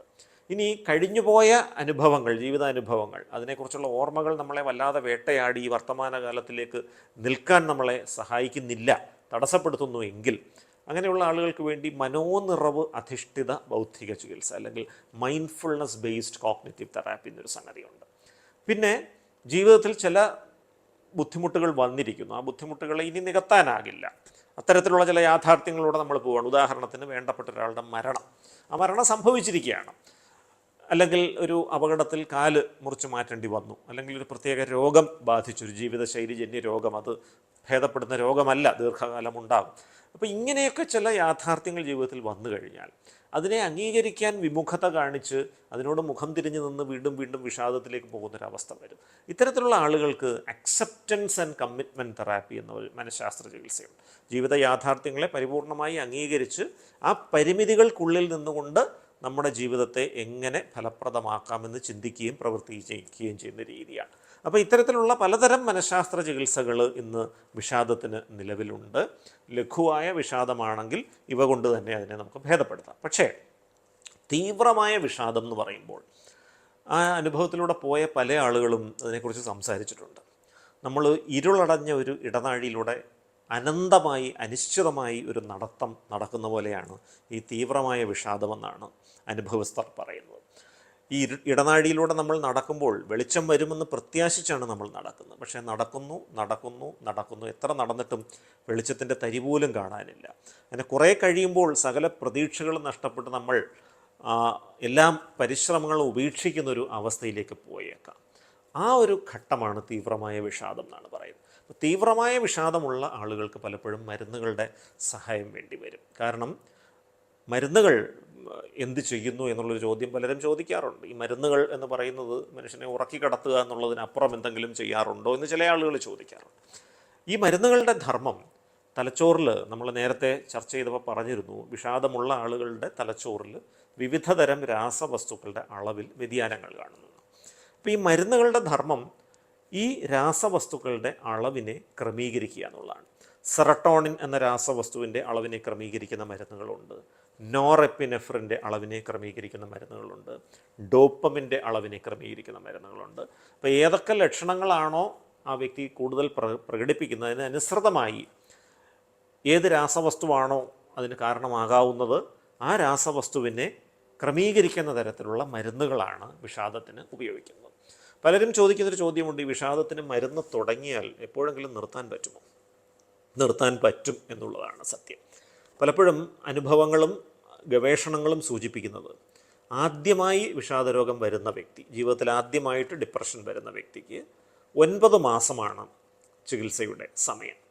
9 മാസം ചികിത്സ എടുത്താൽ ബഹുഭൂരിപക്ഷം ആളുകൾക്കും രോഗം പൂർണ്ണമായിട്ട് മാറുന്നതായിട്ട് കാണുന്നുണ്ട്. അതിനുശേഷം ഡോസ് കുറച്ച് കൊണ്ടുവന്ന് മരുന്നുകൾ നിർത്താം. ഒറ്റയടിക്ക് മരുന്നുകൾ നിർത്താൻ പാടില്ല, ഡോസുകൾ കുറച്ച് കൊണ്ടുവന്ന് വേണം നിർത്താൻ. ഏതൊരു രോഗമെടുത്താലും ശരി, അത് ആവർത്തിച്ച് ഒരിക്കലും വരില്ല എന്ന് നമുക്ക് 100% പറയാൻ പറ്റില്ല. വിഷാദവും അതുപോലെ തന്നെയാണ്, ഒരിക്കൽ ഭേദപ്പെട്ടാൽ വീണ്ടും വരാം. പക്ഷേ വിഷാദം ആവർത്തിക്കാതിരിക്കാൻ വേണ്ടി ചില കാര്യങ്ങൾ ചെയ്യേണ്ടതായിട്ടുണ്ട്. അപ്പോൾ പല ആളുകളും ചോദിക്കുന്നു, മരുന്ന് കൊണ്ട് മാത്രം അല്ലെങ്കിൽ ചികിത്സ കൊണ്ട് മാത്രം ഇത് മാറുമോ? നമ്മൾ എന്തെങ്കിലും ചെയ്യേണ്ടതുണ്ടോ? ഇപ്പോൾ പ്രമേഹ രോഗം എടുക്കൂ, കുറച്ച് മരുന്നുകൾ കഴിച്ചുകൊണ്ട് മാത്രം പ്രമേഹ രോഗം നിയന്ത്രണത്തിലാകുമോ? ഇല്ല, ഒരുപാട് കാര്യങ്ങൾ ചെയ്യേണ്ടതുണ്ട്. ഭക്ഷണം ക്രമീകരിക്കണം, വ്യായാമം ചെയ്യണം, സമ്മർദ്ദം, മാനസിക സമ്മർദ്ദം ലഘൂകരിക്കാൻ വേണ്ട കാര്യങ്ങൾ ചെയ്യണം. ഇതൊക്കെ ചെയ്താലേ പ്രമേഹം പെർഫെക്റ്റായിട്ട് കൺട്രോൾ ചെയ്യാൻ പറ്റും. എന്ന് പറഞ്ഞതുപോലെ ചില ജീവിതശൈലി ക്രമീകരണങ്ങളും ആവശ്യമാണ്. അതിലേറ്റവും പ്രധാനപ്പെട്ട ഒരു 3-4 കാര്യങ്ങൾ, ഒന്ന്, ഉറക്കം നഷ്ടപ്പെടാതിരിക്കുക എന്നുള്ളതാണ്. വിഷാദരോഗം ഒരിക്കൽ വന്ന ആൾ ഉറക്കം നഷ്ടപ്പെടുന്ന കാര്യങ്ങളിൽ ഏർപ്പെടാതിരിക്കുന്നതായിരിക്കും അഭികാമ്യം. കാരണം ഉറക്കക്കുറവാണ് പലപ്പോഴും വിഷാദം വീണ്ടും വരാൻ കാരണമാവുന്നൊരു കാര്യം. അപ്പോൾ പലപ്പോഴും ജോലിയുടെ ഭാഗമായിട്ട് രാത്രിയിൽ ഉറങ്ങാൻ കഴിയാത്ത അവസ്ഥ വന്നേക്കാം. അങ്ങനെയാണെങ്കിൽ പകൽ സമയത്ത് കിടന്ന് കൃത്യമായ അളവ് ഉറങ്ങണം. പലപ്പോഴും ഈ ഡിജിറ്റൽ ഉപകരണങ്ങളുടെ ഉപയോഗം കാരണം രാത്രി ഉറക്കം അതുകൊണ്ട് തന്നെ നഷ്ടപ്പെടുന്നൊരവസ്ഥയുണ്ട്. അങ്ങനെ മൊബൈലോ മറ്റെന്തെങ്കിലും ഉപകരണമോ ഉപയോഗിച്ച് രാത്രി ഉറങ്ങാതിരുന്നാൽ, ദിവസങ്ങളോളം ഉറങ്ങാതിരുന്നാൽ വിഷാദം ആവർത്തിക്കാൻ സാധ്യതയുണ്ട്. അതുകൊണ്ട് കൃത്യമായ ഉറക്കം ഉറപ്പുവരുത്തുക എന്നുള്ളതാണ് ഒന്നാമത്തേത്. 2, ചിട്ടയായ വ്യായാമം. കാരണം ദിവസേന ഒരു അരമണിക്കൂർ തൊട്ട് 1 മണിക്കൂർ വരെ വ്യായാമം ചെയ്യുന്ന ആളുകളുടെ തലച്ചോറിൽ ചില രാസവസ്തുക്കളുടെ അളവ് കൂടുന്നു. ഡോപ്പമിൻ എന്ന രാസവസ്തു കൂടുമ്പോൾ ഒരു ഉന്മേഷം, കാര്യങ്ങൾ ചെയ്യാനുള്ളൊരു പ്രചോദനം എന്നിവയൊക്കെ വരുന്നു. എൻഡോർഫിൻസ് എന്ന രാസവസ്തു കൂടുന്ന മൂലം ഒരു സന്തോഷം ലഭിക്കുന്നു. അപ്പോൾ തീർച്ചയായിട്ടും വിഷാദം ആവർത്തിക്കാതിരിക്കാൻ അത് പ്രയോജനപ്രദമാണ്. 3-മത്തേത്, ആരോഗ്യകരമായ വ്യക്തിബന്ധങ്ങൾ സ്ഥാപിക്കുക, നിലനിർത്തുക. നമുക്ക് ചുറ്റും 5 വ്യത്യസ്ത വിഭാഗം സുഹൃത്തുക്കളെങ്കിലും വേണം എന്ന് ഞാൻ പറയും. ഇപ്പോൾ ജോലി ചെയ്യുന്ന സ്ഥലത്ത് കുറച്ച് സുഹൃത്തുക്കൾ വേണം, അയൽ വീട്ടിൽ കുറച്ച് സുഹൃത്തുക്കൾ വേണം, ബന്ധുക്കളുടെ ഇടയിൽ ചില സുഹൃത്തുക്കൾ വേണം, കോളേജിൽ പഠിച്ചിരുന്ന ചില സഹപാഠികളെ സാമൂഹ്യ മാധ്യമങ്ങളിലൂടെയെങ്കിലും നമുക്കിപ്പോഴും സൗഹൃദ വലയത്തിൻ്റെ ഭാഗമായിട്ട് നിലനിർത്താം. സ്കൂളിൽ പഠിച്ചിരുന്ന ചില ആളുകളെയും ഇതേപോലെ നമുക്ക് നിലനിർത്താം. ഇങ്ങനെ 5 വിഭാഗം സുഹൃത്തുക്കളെങ്കിലും ഓരോരുത്തർക്കും വേണം. ഈ സുഹൃത്തുക്കളുമായിട്ട് ആഴ്ചയിൽ ഒരിക്കലെങ്കിലും എന്തെങ്കിലും തരത്തിലുള്ളൊരു ആശയവിനിമയം നടത്തണം. നേരിട്ട് കാണണമെന്നില്ല, സാമൂഹ്യ മാധ്യമങ്ങളിലൂടെ ആണെങ്കിലും ഒരു ആശയവിനിമയം, ആ ബന്ധം മുറിഞ്ഞു പോകാതിരിക്കാൻ അത് അത്യാവശ്യമാണ്. പലപ്പോഴും തിരക്കുള്ള പല ആളുകൾക്കും ജോലി സ്ഥലത്ത് മാത്രമേ സൗഹൃദങ്ങളുള്ളൂ, ബാക്കി സൗഹൃദങ്ങളൊന്നും അവർ നിലനിർത്തുന്നില്ല, അവർക്ക് സമയമില്ല എന്നാണ് അവർ പറയുന്നത്. ഇപ്പോൾ ജോലി സ്ഥലത്ത് എന്തെങ്കിലും ഒരു പ്രശ്നമുണ്ടായി, നിങ്ങൾ ചെയ്യാത്ത ഒരു കുറ്റത്തിന് എല്ലാവരും കൂടെ നിങ്ങളെ കുറ്റം പറഞ്ഞു, എന്ത് ചെയ്യും നിങ്ങൾ? വീട്ടിൽ വന്നിട്ട് നിങ്ങളിരുന്ന് ആലോചിക്കുകയാണ്, ഇതെൻ്റെ കുറ്റമാണോ അവരുടെ കുറ്റമാണോ? സ്വന്തം കുറ്റമാണെന്ന് തോന്നിക്കഴിഞ്ഞാൽ ജീവിതം അവസാനിപ്പിക്കാൻ തോന്നിയേക്കും. അവരുടെ കുറ്റമാണെന്ന് തോന്നിയാൽ അവരോട് തീർത്താൽ തീരാത്ത വൈരാഗ്യം വരും. ഇത് രണ്ടും മാനസികാരോഗ്യം തകർക്കുന്ന ഘടകങ്ങളാണ്.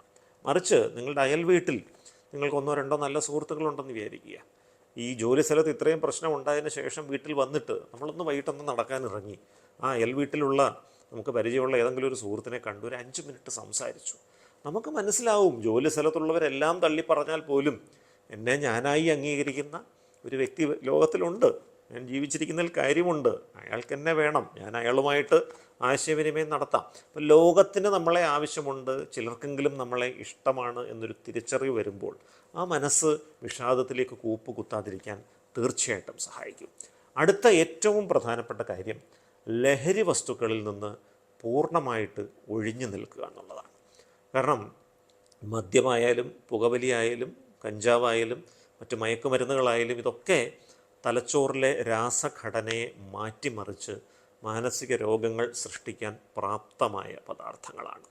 അത്തരം ലഹരി വസ്തുക്കൾ പൂർണ്ണമായിട്ട് ഒഴിവാക്കേണ്ടത് ആവശ്യമാണ്. പല ആളുകളും ഈ വിഷാദം വരുമ്പോൾ അല്ലെങ്കിൽ മാനസിക സമ്മർദ്ദം വരുമ്പോൾ ലഹരികൾ ഉപയോഗിച്ച് അതിൽ അഭയം പ്രാപിക്കാറുണ്ട്. ഇപ്പോൾ ഉറക്കമില്ല, മദ്യപിച്ചിട്ട് ഉറങ്ങാൻ ശ്രമിക്കും.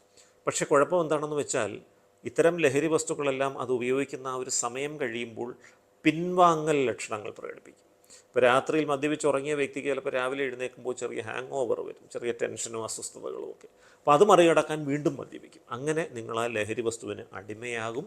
ലഹരി വസ്തുവിന് അടിമയായാൽ അത് എല്ലാ അവയവങ്ങളുടെ പ്രവർത്തനങ്ങളെയും താറുമാറാക്കാനുള്ള സാധ്യതയുണ്ട്. അതുകൊണ്ട് ഒരു കാരണവശാലും ലഹരി വസ്തുക്കളിലേക്ക് പോകാതിരിക്കുക എന്നുള്ളതാണ്. നിങ്ങളുടെ സർഗാത്മകമായ കഴിവുകൾ പരിപോഷിപ്പിക്കാൻ വേണ്ട ചില കാര്യങ്ങൾ ചെയ്യുക എന്നുള്ളതും ഈ വിഷാദം പ്രതിരോധിക്കാൻ സഹായിക്കുന്ന ഒരു കാര്യമാണ്. നിങ്ങൾക്ക് സംഗീതമോ സാഹിത്യമോ കായിക വിനോദങ്ങളോ മറ്റെന്തെങ്കിലും കലാരൂപങ്ങളോ എന്തെങ്കിലും ഇഷ്ടങ്ങളുണ്ടെങ്കിൽ അതിനുവേണ്ടി കുറച്ച് സമയം ഒന്ന് നീക്കി വയ്ക്കുക. ദിവസേന ഒരു അരമണിക്കൂറെങ്കിലും അതിനുവേണ്ടി നീക്കി വയ്ക്കുക. ദിവസേന അതിനുവേണ്ടി സമയം മാറ്റി വയ്ക്കാൻ നിങ്ങളുടെ തിരക്ക് അനുവദിക്കുന്നില്ലെങ്കിൽ ആഴ്ചയിലൊരിക്കൽ ഞായറാഴ്ചയോ അവധി ദിവസമോ എങ്കിലും ഒരു 2 മണിക്കൂർ നേരം അത്തരം വിനോദങ്ങൾക്ക് വേണ്ടി മാറ്റി വയ്ക്കുക. കാരണം നമ്മൾ രാവിലെ ഉണർന്നെഴുന്നേൽക്കുമ്പോൾ പ്രതീക്ഷിക്കാൻ എന്തെങ്കിലുമൊക്കെ വേണം. ഇന്ന് എന്തിനാണ് ഉണർന്നെഴുന്നേൽക്കുന്നത്? നമുക്കിഷ്ടമുള്ള വ്യക്തികളെ കാണാം, ഇഷ്ടമുള്ള സ്ഥലത്ത് പോകാം, നമ്മളെ അംഗീകരിക്കുന്ന ഒരു തൊഴിലിടത്തിലേക്കാണ് നമ്മൾ പോകുന്നത്, ഇഷ്ടമുള്ള ഭക്ഷണം കഴിക്കാം.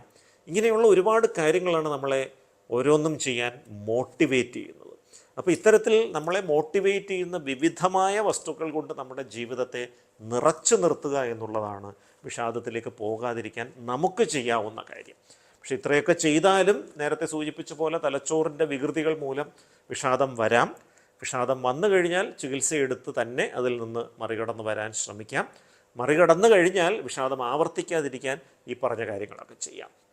അതേപോലെ 9 മാസം ചികിത്സ കഴിഞ്ഞ് മരുന്ന് നിർത്തിയിട്ട് നമ്മൾ ഈ പറഞ്ഞ കാര്യങ്ങളെല്ലാം കൃത്യമായി പാലിച്ചാൽ വിഷാദം ആവർത്തിക്കാതിരിക്കാൻ സാധ്യതയുണ്ട്. പക്ഷേ ചില വ്യക്തികളിൽ അവരുടെ ജനിതകമായ സവിശേഷതകൾ കൊണ്ടുമൊക്കെ പിന്നെയും ഇത് ആവർത്തിച്ചു വരാം. 3-ൽ കൂടുതൽ പ്രാവശ്യം വിഷാദരോഗം ആവർത്തിച്ചു വന്നാൽ പലപ്പോഴും അനിശ്ചിതകാലം മരുന്നുകൾ ചികിത്സകൾ തുടരേണ്ടി വരാനുള്ള സാധ്യതകളുണ്ട്. പക്ഷേ നേരത്തെ പറഞ്ഞ ജീവിതശൈലി ക്രമീകരണങ്ങളും മനഃശാസ്ത്ര ചികിത്സകളും കൃത്യമായി ഉപയോഗിച്ച് കഴിഞ്ഞാൽ വലിയൊരു അളവ് ഇത്തരം സംഗതികളിൽ നിന്ന് നമുക്ക് രക്ഷപ്പെട്ടു വരാൻ സാധിക്കുന്നതായിട്ട് കണ്ടുവരുന്നുണ്ട്. വിഷാദം ചികിത്സിച്ചില്ലെങ്കിൽ എന്തെങ്കിലും പ്രശ്നമുണ്ടോ? പലരും ചോദിക്കുന്നൊരു ചോദ്യമാണ്. ചികിത്സിക്കപ്പെടാതെ പോകുന്ന വിഷാദരോഗം ആത്മഹത്യകൾക്ക് കാരണമാകുന്നു എന്നുള്ളതാണ് ഏറ്റവും പ്രധാനപ്പെട്ടൊരു കാര്യം. പ്രത്യേകിച്ച് കൗമാരത്തിലെയും വാർദ്ധക്യത്തിലെയും വിഷാദം 10 മുതൽ 19 വയസ്സ് വരെയുള്ള ആളുകളിലും 60-ന് ശേഷവും വിഷാദം ബാധിക്കുന്നത് ആത്മഹത്യക്ക് കാരണമാകുന്നുണ്ട്. ചികിത്സിക്കപ്പെടാതെ പോകുന്ന വിഷാദരോഗം ആത്മഹത്യകൾക്ക് കാരണമാകാമെന്ന് നിരവധി പഠനങ്ങൾ തെളിയിച്ചിട്ടുള്ളൊരു കാര്യമാണ്. അതുകൊണ്ട് ആത്മഹത്യകളെ പ്രതിരോധിക്കാൻ വിഷാദരോഗത്തെ ചികിത്സിക്കുകയും ഭേദപ്പെടുത്തുകയും ചെയ്യുക എന്നുള്ളത് പ്രധാനമാണ്. രണ്ടാമത്, ചികിത്സിക്കപ്പെടാതെ പോകുന്ന വിഷാദം പലപ്പോഴും തീവ്രമായി കാറ്ററ്റോണിയ എന്നൊരു അവസ്ഥയിലേക്ക് പോകാം. ഈ കാറ്ററ്റോണിയ എന്ന് പറയുന്ന അവസ്ഥയിൽ മനുഷ്യൻ നിശ്ചേഷ്ടനായി നിശബ്ദനായി ഒരു ശില പോലെ ഇരിക്കുന്നൊരവസ്ഥയിൽ എത്തിച്ചേരാം. സംസാരിക്കുന്നില്ല, ചലിക്കുന്നില്ല, വെള്ളം കുടിക്കുന്നില്ല, ഭക്ഷണം കഴിക്കുന്നില്ല, മരുന്ന് കഴിക്കുന്നില്ല, ഒരു ശില പോലെ ഇങ്ങനെ ഇരിക്കുകയാണ്. ഇതൊരു അപകടകരമായ അവസ്ഥയാണ്. പച്ചവെള്ളം പോലും കുടിക്കാതെ എത്ര ദിവസം മനുഷ്യന് ജീവിച്ചിരിക്കാൻ പറ്റും? പരിമിതികളുണ്ട്. സ്വന്തം ആയുസ്സിന് തന്നെ ആരോഗ്യത്തിന് തന്നെ അപകടം വരുന്ന ഒരു അവസ്ഥയാണത്. പലപ്പോഴും ഈ കാറ്ററ്റോണിയ എന്ന അവസ്ഥ മറികടക്കാൻ ഇലക്ട്രോ കൺവൾസീവ് തെറാപ്പി അല്ലെങ്കിൽ ഷോക്ക് ചികിത്സ കൊടുക്കേണ്ടി വരാറുണ്ട്. മൂന്നാമത്, ചികിത്സിക്കപ്പെടാതെ പോകുന്ന വിഷാദരോഗം രോഗപ്രതിരോധ ശേഷി കുറയ്ക്കാൻ സാധ്യതയുണ്ട്. ആ രോഗപ്രതിരോധ ശേഷി കുറയുമ്പോൾ അണുബാധകൾ തൊട്ട് പ്രമേഹം തൊട്ട് ഹൃദ്രോഗം വരെയുള്ള രോഗങ്ങൾ വരാനും അപ്പോൾ തന്നെ ആ രോഗമുള്ള ആളുകൾക്ക് ആ രോഗാവസ്ഥ വഷളാകാനും സാധ്യതയുണ്ട്. കാരണം സൈക്കോ ന്യൂറോ ഇമ്മ്യൂണോളജി എന്നൊരു വൈദ്യശാസ്ത്ര ശാഖയുണ്ട്. മാനസിക നില തലച്ചോറിൻ്റെ പ്രവർത്തനങ്ങളെ സ്വാധീനിക്കാം, അത് നമ്മുടെ രോഗപ്രതിരോധ ശക്തിയെയും സ്വാധീനിക്കാം. അപ്പോൾ വിഷാദരോഗം ചികിത്സിക്കാതെ ഇരിക്കുന്ന ആളുകൾക്ക് ജീവിതശൈലിജന്യ രോഗങ്ങൾ പലതും, പ്രമേഹവും ഹൃദ്രോഗവും ഒക്കെ നിയന്ത്രണം വിട്ട രീതിയിൽ പോകുന്നതായിട്ട് കാണുന്നു. അവരുടെ രോഗപ്രതിരോധ ശക്തി കുറയുന്ന മൂലം അവർക്ക് അണുബാധ പോലെയുള്ള കാര്യങ്ങൾ പെട്ടെന്ന് വരുന്നതായിട്ട് കാണുന്നു. ഇങ്ങനെയുള്ള ബഹുമുഖമായ കാരണങ്ങൾ കൊണ്ട് ചികിത്സിക്കപ്പെടാത്ത പോകുന്ന വിഷാദരോഗം ശാരീരിക ആരോഗ്യത്തെയും ആയുർദൈർഘ്യത്തെയും വരെ ദോഷകരമായി ബാധിക്കാൻ സാധ്യതയുണ്ട് എന്നുള്ളതാണ് ആധുനിക പഠന ഗവേഷണങ്ങൾ സൂചിപ്പിക്കുന്നത്. വിഷാദത്തിൻ്റെ ചികിത്സയ്ക്ക് ഉപയോഗിക്കുന്ന മരുന്നുകൾക്ക് പാർശ്വഫലങ്ങൾ ഉണ്ടാകില്ലേ? അടുത്തൊരു സംശയം പലരും ചോദിക്കുന്നതാണ്. ഫലമുള്ള ഏതൊരു വസ്തുവിനും പാർശ്വഫലങ്ങളുണ്ടാവും, അത് പ്രകൃതിയുടെ നിയമമാണ്. സ്വാഭാവികമായിട്ടും വിഷാദത്തിന് ഉപയോഗിക്കുന്ന മരുന്നുകൾക്കും പാർശ്വഫലങ്ങളുണ്ട്. പക്ഷേ ഏറ്റവും അനുയോജ്യമായ മരുന്ന്, അതായത് ഓരോ വ്യക്തിക്കും അനുയോജ്യമായ മരുന്ന് തിരഞ്ഞെടുക്കുന്നതിലൂടെ പാർശ്വഫലങ്ങൾ ഇല്ലാതെയാക്കാനും വളരെയധികം കുറയ്ക്കാനും ഒക്കെ സാധിക്കും. ഒരു ഡോക്ടർ ഒരു മരുന്ന് തിരഞ്ഞെടുക്കുന്നത് ആ വിഷാദരോഗത്തിൻ്റെ ലക്ഷണങ്ങളോടൊപ്പം ആ വ്യക്തിയുടെ ശാരീരിക അവസ്ഥകൾ, ശാരീരികമായ രോഗങ്ങൾ എന്തെങ്കിലും അദ്ദേഹത്തിനുണ്ടോ, മറ്റെന്തെങ്കിലും മരുന്നുകൾ അദ്ദേഹം കഴിക്കുന്നുണ്ടോ, ഇത്തരം കാര്യങ്ങളും കൂടെ ഒന്ന് കണക്കിലെടുത്തുകൊണ്ടാണ്.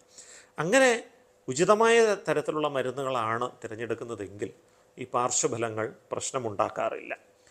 പക്ഷേ തീർച്ചയായിട്ടും ഏതൊരു പദാർത്ഥത്തെയും പോലെ അമിതമായ അളവിൽ ഇത്തരം സംഗതികൾ കഴിച്ചു കഴിഞ്ഞാൽ അത് പ്രശ്നമുണ്ടാക്കാം. ഇപ്പോൾ 20 ഗുളികകൾ ഒരുമിച്ചെടുത്ത് കഴിക്കുന്നു, അങ്ങനത്തെ അവസ്ഥകളൊക്കെ ഉണ്ടായാൽ അത് തീർച്ചയായിട്ടും പാർശ്വഫലങ്ങളൊക്കെ വരാൻ സാധ്യതയുണ്ട്. അതുകൊണ്ട് കൃത്യമായ മരുന്ന് കൃത്യമായ അളവിൽ കൃത്യമായ ദൈർഘ്യം കൊടുക്കുകയാണെങ്കിൽ ഈ പാർശ്വഫലങ്ങൾ ഇന്നത്തെ കാലത്ത് ബുദ്ധിമുട്ടുണ്ടാക്കുന്നതായിട്ട് കാണുന്നില്ല. വളരെ സുരക്ഷിതമായ വിഷാദവിരുദ്ധ ഔഷധങ്ങൾ ഇന്ന് നിലവിലുണ്ട്.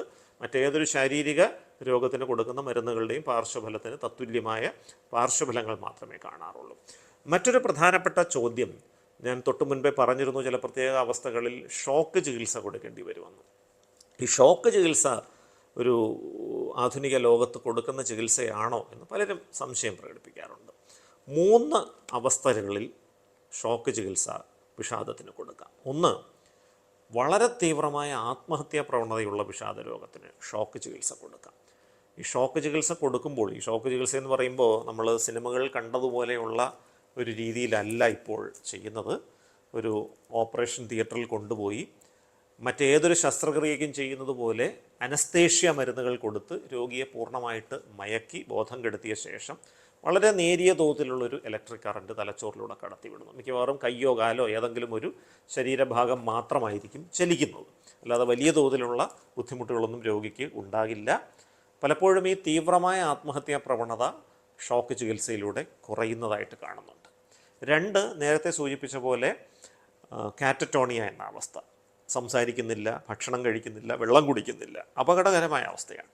ആ കാറ്ററ്റോണിയയ്ക്ക് ഷോക്ക് ചികിത്സ കൊടുത്താൽ വളരെ പെട്ടെന്ന് പുരോഗതി വരുന്നതായിട്ട് കാണുന്നുണ്ട്.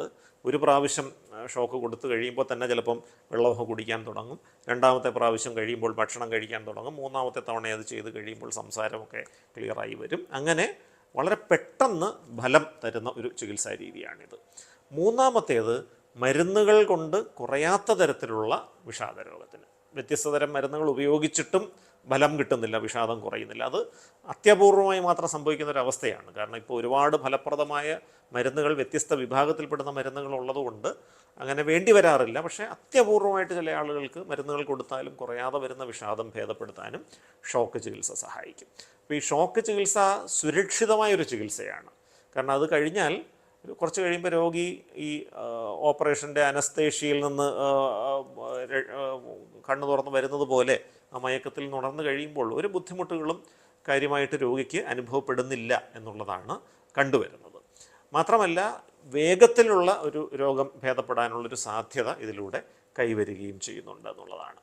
പക്ഷേ നമ്മൾ നേരത്തെ പറഞ്ഞതുപോലെ അത് കൃത്യമായ സന്ദർഭങ്ങളിൽ മാത്രം, കൃത്യമായ ആവശ്യങ്ങൾക്ക് വേണ്ടി മാത്രം കൊടുക്കുക എന്നുള്ളതാണ് ഏറ്റവും നല്ലത്. 2016 കേരള സംസ്ഥാന മാനസികാരോഗ്യ അതോറിറ്റി നടത്തിയ ഒരു പഠനം പ്രകാരം മലയാളികളിൽ 12.43% ആളുകൾക്ക് ചികിത്സ ആവശ്യമുള്ള ഏതെങ്കിലും ഒരു മാനസിക രോഗമെങ്കിലും ഉണ്ട് എന്നാണ്. മലയാളികളിൽ 9% പേർക്ക് ചികിത്സ ആവശ്യമുള്ള വിഷാദരോഗമുണ്ട് എന്ന് അന്ന് ഈ പഠനം കണ്ടെത്തുകയുണ്ടായി. അപ്പോൾ സ്ത്രീകളിലും പുരുഷന്മാരിലും വിഷാദരോഗം വരാം, പക്ഷേ സ്ത്രീകളിലാണ് അത് വരാൻ സാധ്യത കൂടുതൽ. 20% സ്ത്രീകൾക്കും ജീവിതത്തിൽ ഒരിക്കലെങ്കിലും വിഷാദരോഗം പിടിപെടാൻ സാധ്യതയുണ്ട്. 10% പുരുഷന്മാർക്കും ജീവിതത്തിൽ ഒരിക്കലെങ്കിലും വിഷാദം പിടിപെടാൻ സാധ്യതയുണ്ട്. അതായത് 5-1 സ്ത്രീക്കും 10-1 പുരുഷനും ജീവിതത്തിൻ്റെ ഏതെങ്കിലും ഒരു ഘട്ടത്തിൽ വിഷാദരോഗം പിടിപെടാം. സ്ത്രീകൾക്ക് പ്രത്യേകിച്ച് ജീവിതത്തിൻ്റെ 3 ഘട്ടങ്ങളിൽ വിഷാദരോഗം വരാനുള്ള സാധ്യത കൂടുതലാണ്. ഒന്ന്, ആർത്തവം വന്നു തുടങ്ങുന്ന സമയമാണ്. 8% സ്ത്രീകളിൽ ആർത്തവത്തിന് തൊട്ട് മുൻപുള്ള, ആർത്തവ ചക്രത്തിൽ ആർത്തവം വരുന്നതിന് തൊട്ട് മുൻപുള്ള ഒരാഴ്ചക്കാലം തീവ്രമായ വിഷാദ ലക്ഷണങ്ങൾ കാണാം. സങ്കടം, അമിതമായ ഉത്കണ്ഠ, നെഞ്ചിടിപ്പ് കൂടുക, ദേഷ്യം വരിക, ഇരുട്ടത്തിരിക്കാൻ തോന്നുന്നു, ഉറക്കമില്ലായ്മ, സ്വയം മുറിവേൽപ്പിക്കാൻ തോന്നുന്നു. ഈ ഒരു അവസ്ഥയ്ക്ക് ആർത്തവപൂർവ്വ വിഷാദം അല്ലെങ്കിൽ പ്രീ മെൻസ്ട്രുവൽ ഡിസ്ഫോറിക് ഡിസോർഡർ എന്ന് പറയാറുണ്ട്. ഇനി രണ്ടാമത്, പ്രസവത്തിന് ശേഷമുള്ള ഏതാനും ആഴ്ചകൾ, 6 ആഴ്ച വരെയുള്ള സമയം വിഷാദം വരാനുള്ള സാധ്യത കൂടുതലാണ്. അപ്പോൾ ആ ഒരു ഘട്ടത്തിൽ ചിലപ്പോൾ കുഞ്ഞിനെ നോക്കാൻ തന്നെ കൊണ്ട് പറ്റുമോ എന്നൊരു സംശയം വരുന്നു. കുഞ്ഞ് മരിച്ചു പോകുമോ, കുഞ്ഞിന് എന്തെങ്കിലും അസുഖം വരുമോ, കുഞ്ഞിന് കൃത്യമായി ഞാൻ ഇരിക്കുന്നത് മൂലം കുഞ്ഞിന് കുഴപ്പങ്ങൾ വരുമോ എന്നൊക്കെയുള്ളൊരു വ്യാകുലത വരികയും ഉറക്കം നഷ്ടപ്പെടുകയും കരച്ചിൽ വരികയും ഒക്കെ ചെയ്യുന്നൊരവസ്ഥ വരാം. ഈ ഒരു അവസ്ഥയ്ക്ക് പ്രസവാനന്തര വിഷാദരോഗം അല്ലെങ്കിൽ പോസ്റ്റ് പാർട്ടം ഡിപ്രഷൻ എന്നാണ് പറയുന്നത്. ഇനി ആർത്തവ വിരാമം സംഭവിച്ചതിന് ശേഷം ശരീരത്തിൽ പെട്ടെന്ന് ചില ഹോർമോണുകളുടെ സാന്നിധ്യം കുറയുമ്പോൾ അതും ചില വിഷാദ സമാന ലക്ഷണങ്ങൾക്ക് വഴിതെളിക്കാം. സങ്കടവും ഉറക്കക്കുറവും ഒക്കെ വരുന്നതിനോടൊപ്പം ശരീരം മൊത്തം എരിയുന്നത് പോലെ, പുകയുന്നത് പോലെ തോന്നുക, മുളകരച്ച് തേച്ചതുപോലെ ശരീരം മൊത്തം പുകയുന്നു എന്ന് പലരും പറയാറുണ്ട്. AC മുറിക്കകത്ത് കിടന്നാൽ പോലും ശരീരം വിയർത്തൊലിക്കുന്നു, അമിതമായിട്ട് നെഞ്ചിടിപ്പ് വരുന്നു, വല്ലാത്ത ചൂട് ശരീരത്തിൽ അനുഭവപ്പെടുന്നു. ഈ അവസ്ഥയെയാണ് ആർത്തവ വിരാമാനന്തര വിഷാദം അല്ലെങ്കിൽ പോസ്റ്റ് മെനോപോസൽ ഡിപ്രഷൻ എന്ന് പറയുന്നത്. ഈ 3 ഘട്ടത്തിലും പ്രത്യേകത എന്ന് പറഞ്ഞാൽ ശരീരത്തിലെ പ്രജനന ഹോർമോണുകളുടെ അളവിൽ പൊടുന്നനെ ഉണ്ടാകുന്ന വ്യത്യാസം തലച്ചോറിൻ്റെ രാസഘടനയെ സ്വാധീനിക്കുകയും അതിനെ തുടർന്ന് വിഷാദം വരികയും ചെയ്യുന്നൊരവസ്ഥയാണ്. പലപ്പോഴും വാർത്തകളിൽ കണ്ടിട്ടുള്ളൊരു കാര്യം, ഈ പ്രസവാനന്തര വിഷാദം വന്ന അമ്മയും കുഞ്ഞും ആത്മഹത്യ ചെയ്തു എന്നൊക്കെയുള്ള തരത്തിലുള്ള വാർത്തകളൊക്കെ വരാറുണ്ട്. അത് ഗൗരവമായിട്ട് എടുക്കേണ്ട ഒരു കാര്യമാണ്. ഈ പ്രസവത്തിന് ശേഷമൊക്കെ വിഷാദരോഗ ലക്ഷണങ്ങൾ കണ്ടാൽ ഉടനടി അത് ഇടപെടുകയും ചികിത്സിക്കുകയും വേണം. കാരണം ചികിത്സ എടുത്തില്ലെങ്കിൽ ഇത്തരത്തിലുള്ള ചില അപകടങ്ങൾക്ക് സാധ്യതയുണ്ട്. ചികിത്സ എടുത്താൽ വളരെ വേഗം ആ രോഗലക്ഷണങ്ങൾ നിയന്ത്രണ വിധേയമായി മാറുന്നതായിട്ടും കാണുന്നുണ്ട്. വയോജനങ്ങളിലെ വിഷാദമാണ് മറ്റൊരു പ്രധാനപ്പെട്ട ഒരു പ്രശ്നം. കാരണം കേരളത്തിൻ്റെ ഒരു പ്രത്യേകത വെച്ച് യുവതലമുറ ഒരുപാട് വീടുകളിൽ വിദേശത്താണ് കഴിയുന്നത്, അല്ലെങ്കിൽ മാതാപിതാക്കളിൽ നിന്ന് അകന്ന് ദൂരസ്ഥലങ്ങളിലാണ് അവരുടെ ഉപജീവന മാർഗം തേടുന്നത്. അപ്പോൾ ഒറ്റപ്പെട്ടു പോകുന്ന വൃദ്ധജനങ്ങൾ, വയോജനങ്ങൾ, അതൊരു വളരെ പ്രധാനപ്പെട്ട ഒരു പ്രതിസന്ധിയായിട്ട് കേരളത്തിൽ മാറിയിരിക്കുകയാണ്. പല പാശ്ചാത്യ രാജ്യങ്ങളിലും ഉള്ളതിന് സമാനമായൊരു അവസ്ഥ കേരളത്തിലും വരികയാണ്. അപ്പോൾ വാർദ്ധക്യത്തിൽ ഒറ്റപ്പെടൽ, രോഗാവസ്ഥകൾ, ശരീരം പഴയതുപോലെ ചലിപ്പിക്കാൻ കഴിയാത്തൊരു യാഥാർത്ഥ്യം, ഇതൊക്കെ വിഷാദ രോഗത്തിലേക്ക് ആളുകളെ തള്ളിവിടാൻ സാധ്യതയുള്ള ഘടകങ്ങളാണ്. ഇക്കാരണം കൊണ്ട് തന്നെ വാർദ്ധക്യത്തിന് വേണ്ടി തയ്യാറെടുക്കുക, പ്രിപ്പയറിങ് ഫോർ ഓൾഡ് ഏജ് എന്നൊരു കാര്യവും നമ്മൾ ചെയ്യേണ്ടതായിട്ടുണ്ട്. 2-3 കാര്യങ്ങൾ പ്രധാനമായിട്ട്. ഒന്ന്, ആരോഗ്യ ഇൻഷുറൻസ് പോലെയുള്ള കാര്യങ്ങൾ വഴി ആരോഗ്യത്തിന് വേണ്ട ചെലവുകൾക്ക് വേണ്ട കാര്യങ്ങൾ തയ്യാറാക്കി വെക്കുക. 2, വരുമാനം വാർദ്ധക്യത്തിൽ ഉറപ്പുവരുത്താൻ വേണ്ട പെൻഷൻ സ്കീമുകളോ അങ്ങനെയുള്ള എന്തെങ്കിലും രീതികൾ.